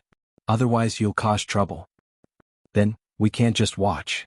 Chapter 33:54. I have an idea. Yu paused for a moment before continuing, "But mommy, you have to promise me that you'll stay here and not move." "What are you going to do?" "There's no time to explain. You'll know soon enough." Yu turned and left after he finished speaking. Yun Shirshir stood guard for a long time, trembling in fear. A few of Dietrich's subordinates rushed forward and surrounded Xiao Yichen. According to Dietrich's instructions, the few of them aimed at Xiao Yichen's injured area and attacked. Yun Shirshir watched on in fear. Xiao Yichen knew how despicable these people were, so he took extra precautions. Yun Shirshir originally wanted to rush forward, but when she thought of Yu's words, she didn't dare to act recklessly. She was afraid that she wouldn't be of any help and would become a burden to Xiao Yichen and cause him more trouble. Knives and spears didn't hurt one's eyes, so she didn't dare to act recklessly. Yun Shirshir hid in a corner. From the corner of her eye, she suddenly saw Dietrich walking to the back of the boat with his walking stick and activating something. It seemed like he wanted to raise and lower the lifeboat. When Xiao Yichen saw this, he was worried that Dietrich would take advantage of the chaos to escape on the lifeboat. He broke the wrist of one of his subordinates with a kick and threw a machete in front of Yun Shirshir. "Mommy, don't let him escape." "Okay." Yun Shirshir nodded heavily and rushed over to grab the machete tightly in her hand. She held the machete tightly and avoided the center of the fight. She ran behind Dietrich and viciously slashed the machete at him. Dietrich's reaction was still considered agile. When he heard the movement behind him, he quickly turned around and dodged her attack in time. However, because he dodged too pathetically, he fell to the ground and the half-lowered lifeboat was suspended. Yun Shirshir gripped the hilt of her sword nervously. Before she could attack again, Dietrich kicked her knee. She heard a crack, which seemed to be the sound of a dislocated joint. She groaned in pain and fell to one knee, caught off guard. Seeing Dimitri's lunging at her to dodge the knife in her hand, she subconsciously raised her hand and threw the knife into the sea. Rather than let him snatch it, he might as well throw it away. She was not good at using a knife. Therefore, if she kept it in her hand, she might accidentally hurt herself. However, what Dietrich did not know was that Yun Shirshir was filming Extreme Youth, and there were a few fighting scenes that the crew had specially hired professional instructors to train her. Just as he was about to pounce on her like a wolf, she nimbly dodged and reached out to grab his arm. Following the inertia, she bent his arm backward. Only a crack sound could be heard. It was the clear sound of bones breaking. Dietrich's voice was already hoarse from screaming.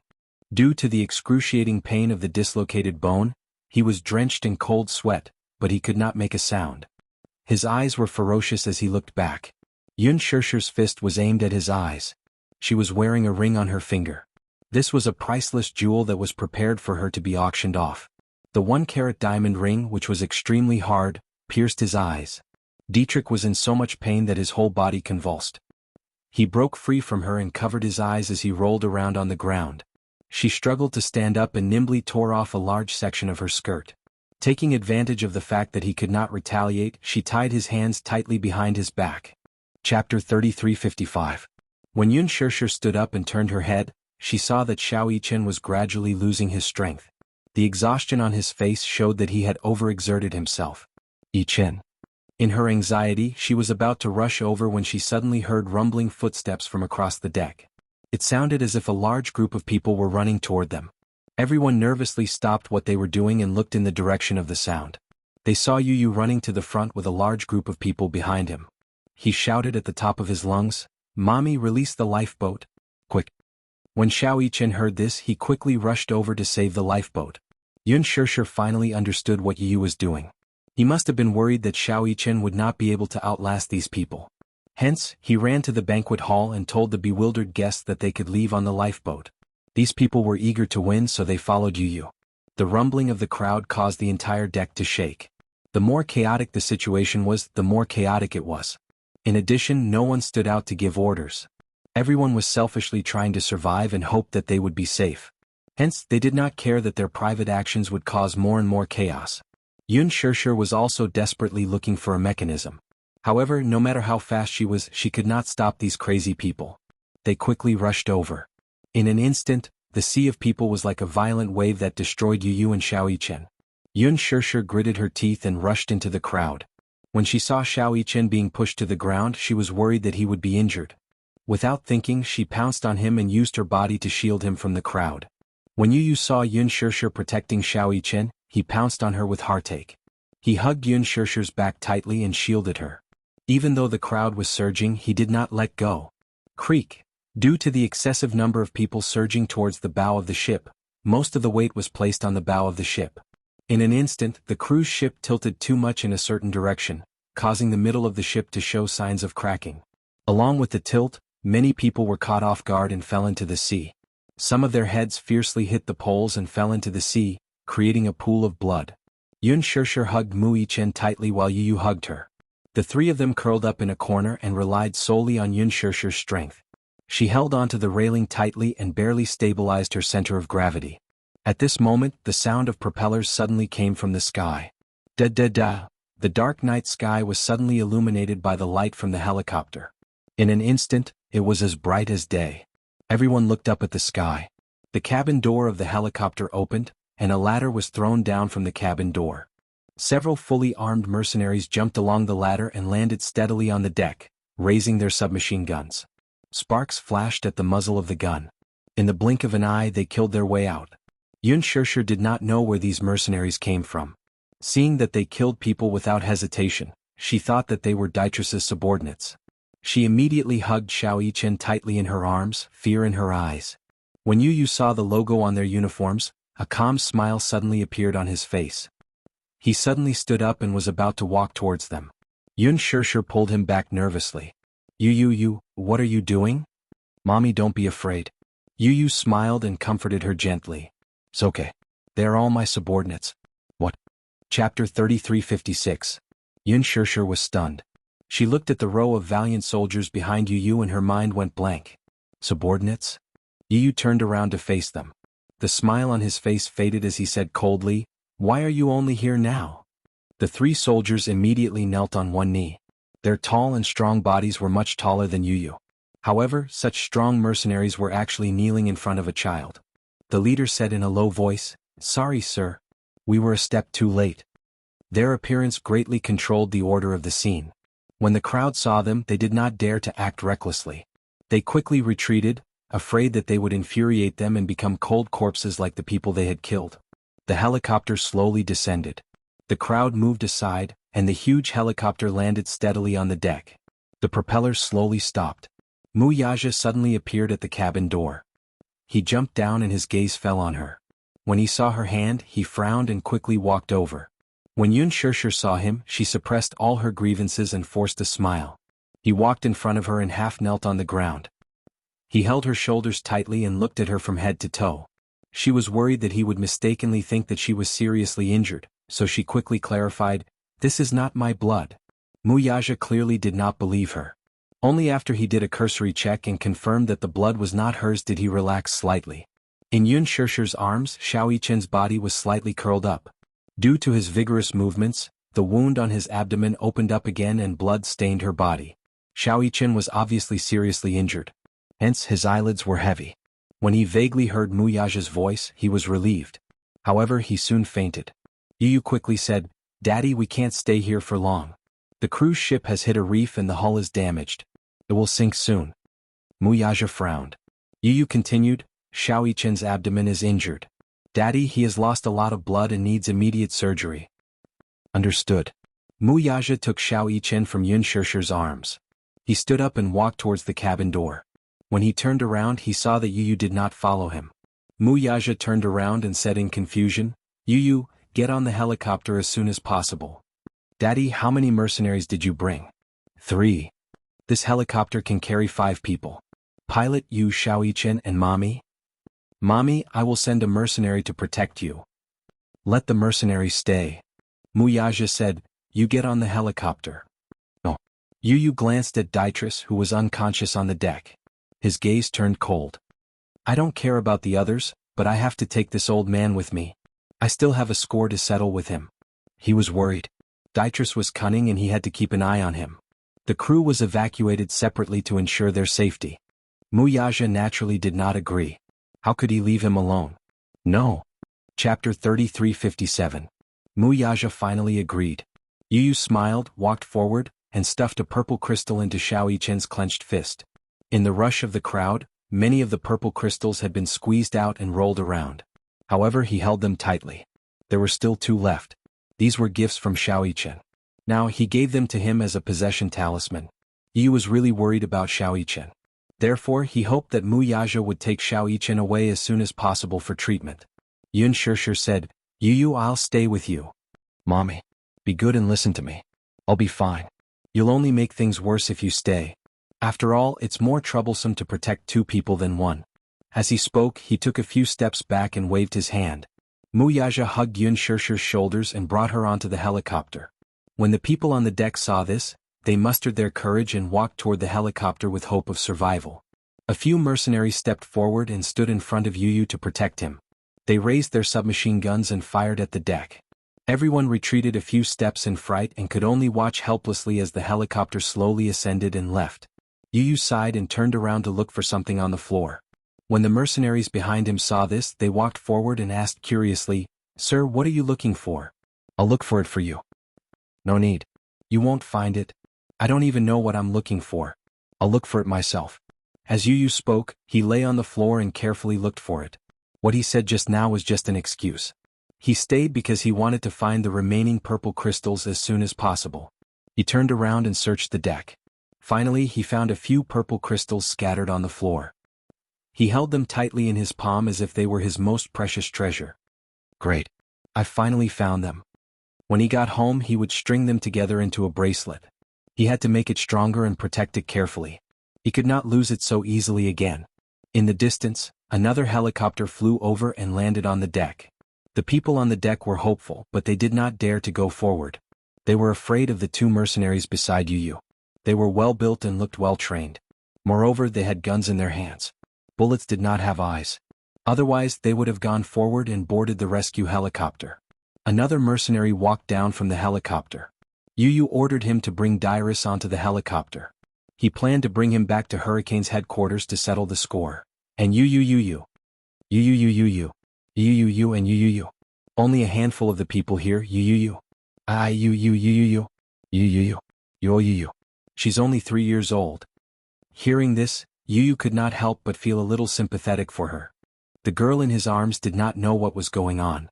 She looked at him innocently with her big watery eyes and sucked on her fingers. Yu looked at her and his heart softened. In reality, he did not plan to save anyone on the ship. Most of the people who entered and exited this cruise ship were rich and ruthless nobles. They took human lives for fun just because they had a lot of money. Chapter 3358. Some of them had lost their conscience, and such people were not worth saving. However, Yu thought of his mother when he saw the innocent child. If it was his mother, she would sacrifice herself to protect him. His heart softened when he thought of this. The woman continued to plead, Please. The child is innocent. Yu was silent for a long time as if he was thinking. Finally, he said calmly, Bring the girl onto the plane. The woman's eyes lit up and she immediately handed the little girl over to them, thanking them profusely. Yu boarded the plane and the mercenaries escorted Dietrich into the cabin. Only then did they realize that Dietrich had left a suitcase beside him. This old man did not forget to bring money with him even when he was running for his life.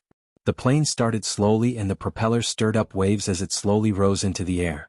When they were in the air and looking down at the cruise ship, Yu realized that the huge cruise ship had broken apart from the middle. Just as Xiaoyichen had said, the cruise ship had hit a reef. It was probably a very hard reef that had split open the ship's belly. The bottom of the ship must have been split open. Endless seawater poured into the crack and into the cabin. The bottom 2 floors had probably been submerged by the seawater. The hull of the ship was very long and its buoyancy was affected, causing it to sink continuously. The middle of the ship had also started to break apart due to the imbalance of gravity. Yu sat on the cruise ship with lingering fear. He did not dare to imagine that if his uncle's men had not arrived in time, the cruise ship would have sunk to the bottom of the sea. However, this was not the scariest thing. The scariest thing was the desperate crowd on the ship. In the face of death, the most selfish instincts of human nature were revealed. Perhaps they would not be able to wait until the cruise ship sank and would be trampled to death by the crazy crowd. Yu heaved a sigh of relief. However, before he could completely relax, he heard a man's sinister laughter behind him. Ha ha ha. Yu was shocked. He turned around and looked at Dietrich. He did not know when he had woken up. This cunning man. If he was not sure that he was tied up tightly, he would have been nervous. However, he was clearly the one in the most passive position right now, so how could he still laugh? Yu asked coldly, "What are you laughing at?" Dietrich smiled, revealing a mouthful of sinister teeth. "I'm laughing at your naivety. What, do you really think you're safe now?" Naive? Who was the naive one? Yu snorted coldly without any expression on her face. She did not want to talk to him anymore. But Dietrich continued to ask, "Why didn't you leave me on the cruise ship? I don't think you're so kind-hearted as to really want to save me. Don't tell me you don't want me to die." Yu said, "I'm keeping you alive because we still have a score to settle between us." "Settle the score?" "Oh," Dietrich replied curiously. "What do you want to settle with me?" "Mommy's debt, Xiaoichen's debt, and the debt between you and me. All of this should be accounted for. It just so happens that I also have a score that I want to settle with you. However, I'm afraid you won't have the chance to do so." "What do you mean?" Before Yu could finish speaking, he saw Dietrich's mouth move. He widened his eyes in confusion and saw that Dietrich was grinning slightly. Between his lips there was something black. Chapter 33:59. It looked like a piece of plastic, but it wasn't as simple as plastic. He seemed to have been holding it in his mouth for a long time, embedded between his teeth. Yu took a closer look and saw that it was a mini mechanism. He instinctively raised his hand to protect his eyes. However, this thing didn't seem to be the hidden weapon he had imagined. Dietrich bit the thing and exerted some force. Then he heard a long beep sound. A beep, beep, beep electronic sound came from his body. "What's that sound?" Yu ordered, "Go and take a look. Something on his body is making a sound." "Yes." The mercenary walked forward.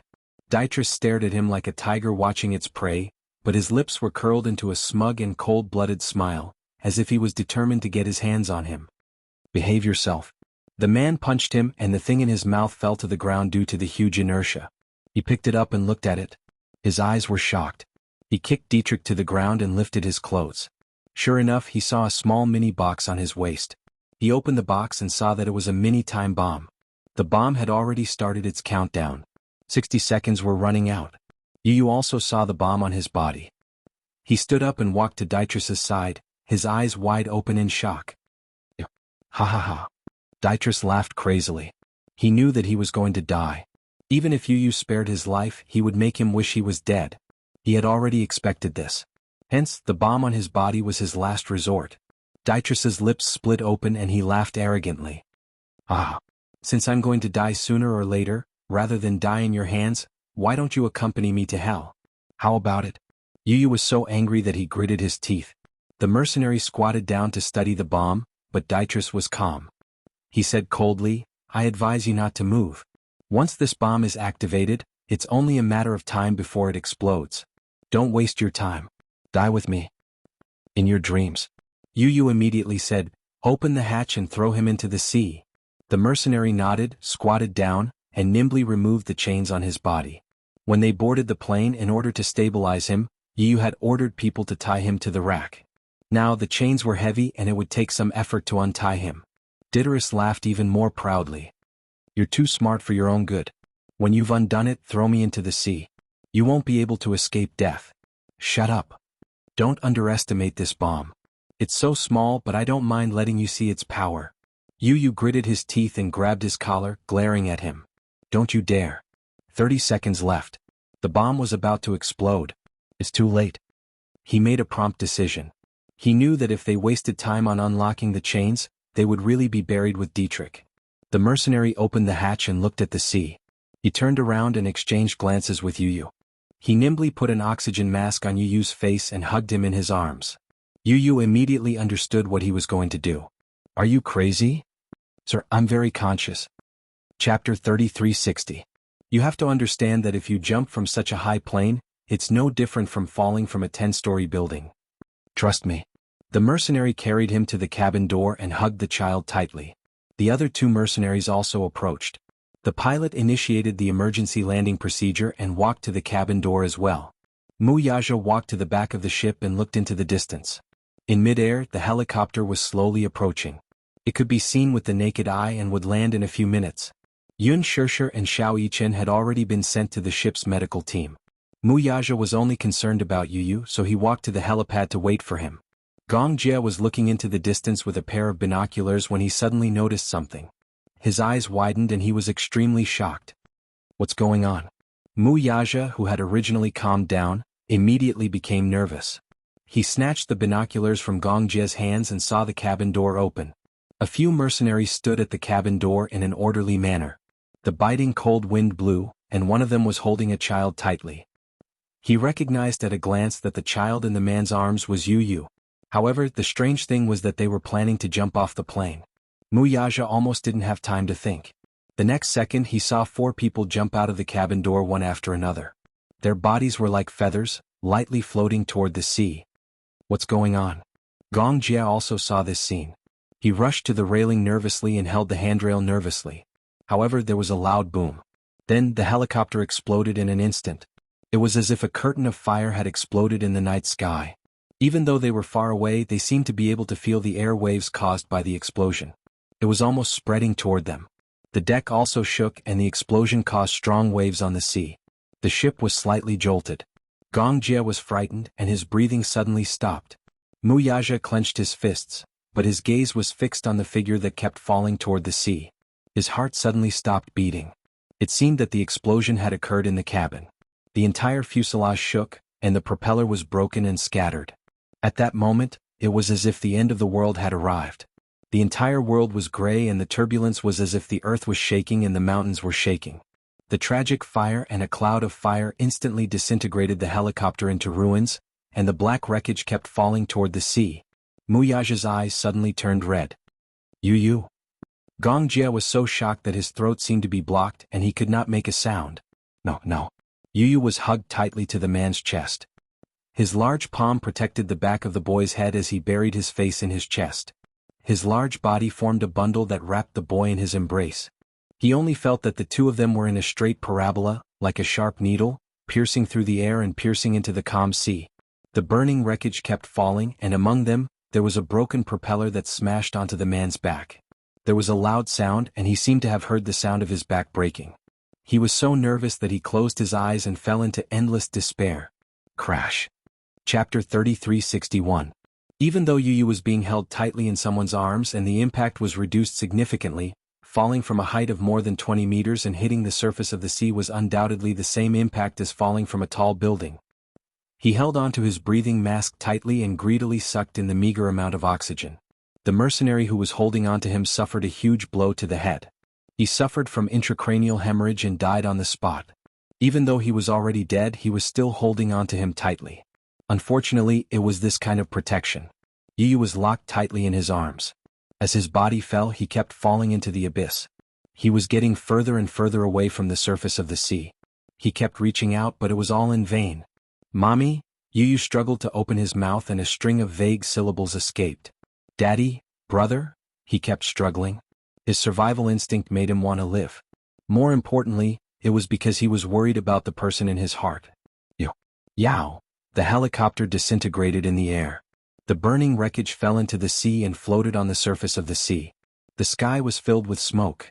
At 5 o'clock in the morning, the sky was turning bright. The horizon stretched as far as the eye could see. 2 huge armed ships surrounded the area where Yu fell. The aircraft carrier was parked in the center. It lowered its speedboats and started to salvage the area. More than 10 speedboats rushed on the sea, cleaning up the floating oil on the surface of the sea at the fastest speed. A whole hour had passed. So many people had been sent out. So far, they had only salvaged the wreckage of the helicopter and an undamaged suitcase. The $500 million in the suitcase was still intact. Xiao Yichen was still unconscious. Yun Shirshir was unconscious for a short while. When she woke up, her heart stopped beating when she heard the bad news. Yu had fallen into the sea. There was no news of him until now. No one knew if he was dead or alive. Yun Shirshir could not take such a huge blow. She could not believe it.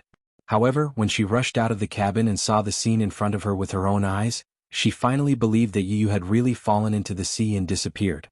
The reason for the fall was the explosion of the helicopter. However, the exact cause of the explosion was still unknown. Falling from a height of more than 20 meters into the sea, his life or death was unknown. Wuxia was still worried. He put on a diving suit and personally went to the sea to search for Yu. Gong Jie calmly commanded while comforting the terrified Yun Shirshir. Yun Shirshir guarded the cabin and did not go anywhere. She was full of hope that the people in charge of the salvage would bring back good news. However, other than some wreckage, some parts, and a few floating corpses, there was no breakthrough. The deepest part of the sea was thousands of meters deep.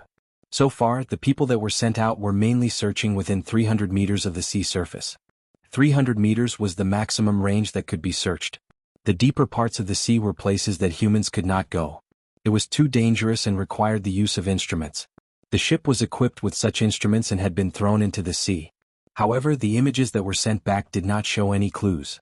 They were already narrowing down the scope of the salvage operation. It would take a lot of effort just to salvage the wreckage. Not to mention an 8-year-old child. It was like looking for a needle in a haystack. Sir. A diver came back to report that they had found a corpse. Yun Shirshir stood up agitatedly, and her brother immediately asked her what kind of corpse it was. Chapter 3362. The diver said, the body was chained up and his body was badly mutilated. However, after identification, we can confirm that he's from Diatrisborn. After a brief examination, we found that he had explosives tied to his body, so we can confirm the cause of the accident. Explosives? Yes. A suicide bomber. Gong Jie gritted his teeth in hatred. This sly old fox, even in death he wanted to take someone down with him. Before the oxygen in the oxygen tank ran out, Wuxia returned to the shore. He took off his diving goggles, looked back at the sea and bit his lip hard. He had been searching for 2 hours without stopping. In the cold sea he had almost exhausted all his energy. He ate some compressed biscuits to replenish his energy, changed his oxygen tank and prepared to go back into the water. Gong Jie stopped him. Are you crazy? Unlike on land, the energy consumption in the sea is several times higher. Don't push yourself too hard. Wuxia turned around and looked at him. We don't know whether Yu is dead or alive. Do you want me to stay on the shore and do nothing? I can't do that. At least you should rest for a while. Gong Jie said again, if you consume too much energy it'll be dangerous. I know what to do. Gong Jie wanted to say something, but Wuxia turned around and left quickly. Now, every minute and second was incomparably precious to him. The salvage operation lasted for 5 hours but there was no news. The golden rescue period was slowly approaching, and the hope of survival was getting slimmer and slimmer. They found a few more bodies but other than the bodies of the 3 mercenaries, there was still no news of the pilot and Yu. For a moment they felt that something was amiss. In such a short period of time, it was impossible for a person to fall too deep, let alone be washed too far away by the waves. Gong Jie had sealed off the sea area as soon as possible. Basically, Yu would only be in this area, so how could they not catch him? In the regenerated sea area, a person would not sink because the sea was buoyant. 300 meters was already very deep, and a person could not sink to a few thousand meters in such a short period of time. That would be inconceivable. Where could they have gone? Gong Jie was both anxious and worried. This sudden turn of events had caught him off guard. Yun Shirshir was already on the verge of collapse. She stood guard on the boat. Even though she was exhausted, she didn't dare to close her eyes. He was worried that once he opened his eyes, the whole world would be turned upside down. The more time passed and the more there was no news, the more she blamed herself. If it wasn't for her, Yu wouldn't be in such a dangerous situation. She was such a failure. What kind of danger did he encounter that he needed his 2 sons to save him? She also found out about Yu's other identity. She did not expect Yu to be related to the Hurricane Group. She also did not know that Yu was one of the core members of the Hurricane Group. She originally thought that Yu had a toy company that was currently being managed by Li Hanlin. She did not expect that he had an even deeper identity. She did not know much and did not have the heart to care, but she knew that the culprit who kidnapped her this time, Diatris, was after Yu. Diatris and the Hurricane Group had a deep grudge. Hence, even if he died, he swore to drag Yu down to hell with him. If she had known, but there was no such thing. She had been kept in the dark from the beginning. Chapter 3363. Yun Shirshir was almost suffocating from the pain. If anything happened to Yu, she would never forgive herself. Too much time had passed and all the people who went into the sea were exhausted. Gong Xiaojie naturally could not withdraw the team. If they could not salvage it in 5 hours, then they would spend 10 or even 20 hours. He did not believe that there would be no news at all. However, for now, no news was the best news. Hurricane Headquarters. The medical center was on standby. The phone suddenly rang. Gong Xiaoying received the call, and his expression became serious. He led the team to the helipad. In the distance, a helicopter flew over slowly, circled once and slowly landed on the helipad. The wind was a little strong. Gong Xiaoying narrowed his eyes slightly. Looking at the helicopter that landed steadily on the helipad, his gaze became scorching hot. The cabin door opened and a pilot in a sorry state jumped out. He was holding a child wrapped in a blanket in his arms, and hurried to Gong Xiaoying. Gong Xiaoying asked in a low voice, "Is he okay?"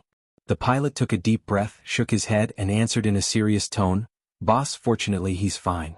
He's just hit the back of his head and he's unconscious." Gong Xiaoying raised his hand and untied the blanket, revealing the child's delicate but pale face. The child's eyes were tightly shut. His long eyelashes were wet from the seawater, and his slightly greenish eyelids were probably frozen by the seawater. His skin was extremely cold and there was no warmth. The seawater was cold, and after being soaked in it for a long time, his originally fair face was even paler than before. Because he was wearing an oxygen mask, there were dark red marks from his nose to his mouth. The oxygen mask had been removed. The child was still unconscious. Gong Xiaoying's expression changed slightly. He scrutinized the child's face carefully and he was a little moved. Similar. Very similar. Those eyebrows, those eyes, that perky nose, they were somewhat similar to Mu Qingqing's. They were similar in appearance and spirit. This child was very much like his grandmother. Especially those eyes, they reminded him of her at first glance. However, due to his injuries he looked extremely weak. Gong Xiaoying was well aware of the child's identity. Other than being his grandson, he was also one of the core people in charge of Project Heaven's Eye. For the past few years he had been kept in the dark and didn't know anything. However, when Yu returned to the island with Gong Jie, someone leaked the news. When he returned to the headquarters he heard some rumors. Following the clues he quickly found out the child's identity. It turned out that his daughter had given birth to such a genius grandson. He had never believed that the person who came up with the Sky Eye plan was really an 8-year-old child. What was even more unbelievable was that this child was his grandson. At such a young age he had already surpassed his master. He was proud of this, but he also felt that it was a pity that he had only just found out that Yu was his grandson. He couldn't help but sigh. How is he? Gong Xiaoying's heart ached. He immediately ordered, "Hurry up and send him to the medical center." At the medical center, the operating theater, Alice received the notice and rushed over. However, she was slightly stunned when she saw the child lying on the operating table. This child was not Gong Jie's. Back then, Gong Jie had threatened and bribed her to keep this secret from Gong Xiaoying. Chapter 3364. Gong Xiaoying was standing in front of the operating table. When he saw her, he called her over. "Alice." "Yes. This is my grandson. I'll hand him over to you. You must cure him." Alice was stunned for a long time until Gong Xiaoying's cold gaze landed on her. She hurriedly nodded and said, "Understood." She did not dare to disobey Gong Xiaoying's orders. Before she came, her subordinates had already done a series of precise examinations on the child. Other than some external injuries, a moderate concussion and slight intracranial damage, the child's various functions could be said to be very poor. How poor? If these conditions were not improved, he would not live past 20 years. This was not an exaggeration. The medical elites gathered at the Hurricane Group's headquarters were definitely the best in the world. Basically, this was a conservative estimate. 20 years was still a relatively optimistic situation. The various functions of his organs were not optimistic, especially his organs. Yu's heart was naturally fragile and weak. Moreover, his physique was not satisfactory. Compared to Xiao Yichen's physique, Yu's physique had always been poor since he was born. After years of careful treatment, although there were some improvements year by year, it could be said to be minimal. Alice took the report and flipped through a few pages. Her expression was grave. "There's a big problem with his heart." "What problem?" "Congenital heart failure." When Gong Xiaoying heard this, his heart suddenly sank. According to Gong Jie, Alice said carefully, "This child was born prematurely. He was not even a month old. His older brother's physique is very strong. It's probably because he was deprived of nutrients in his mother's womb that he developed poorly. Gong Xiaoying's eyes revealed a hint of coldness. You already knew about this child's existence. Alice's heart skipped a beat and she did not speak for a moment. Gong Xiaoying's tone became more dangerous. You hid it from me together with him? Alice lowered her head guiltily. Her voice trembled slightly. I'm sorry. I didn't mean to hide it from you. Forget it. Gong Xiaoying waved his hand expressionlessly and said coldly, I know. This was all his idea. Alice remained silent. You said that he has a heart problem. Then is there a corresponding treatment plan? Alice looked up and hesitated for a long time before she slowly said, It's not that I don't have one. It's just that I need some time. Gong Xiaoying frowned. How long is a little time? 5 years. Alice continued, because I don't know what level it is, I can't say for the time being. However, it's not like there are no conditions that can be improved. Do you need a heart transplant? No need. Alice said bluntly, even if it's a heart transplant, no matter how good the medical skills are, after the transplant surgery, they can't live more than 10 years. This is already the highest record in the medical field. Oh. Gong Xiaoying turned around and looked at her. He said slowly, I'll leave this child to you. You must do your best for me.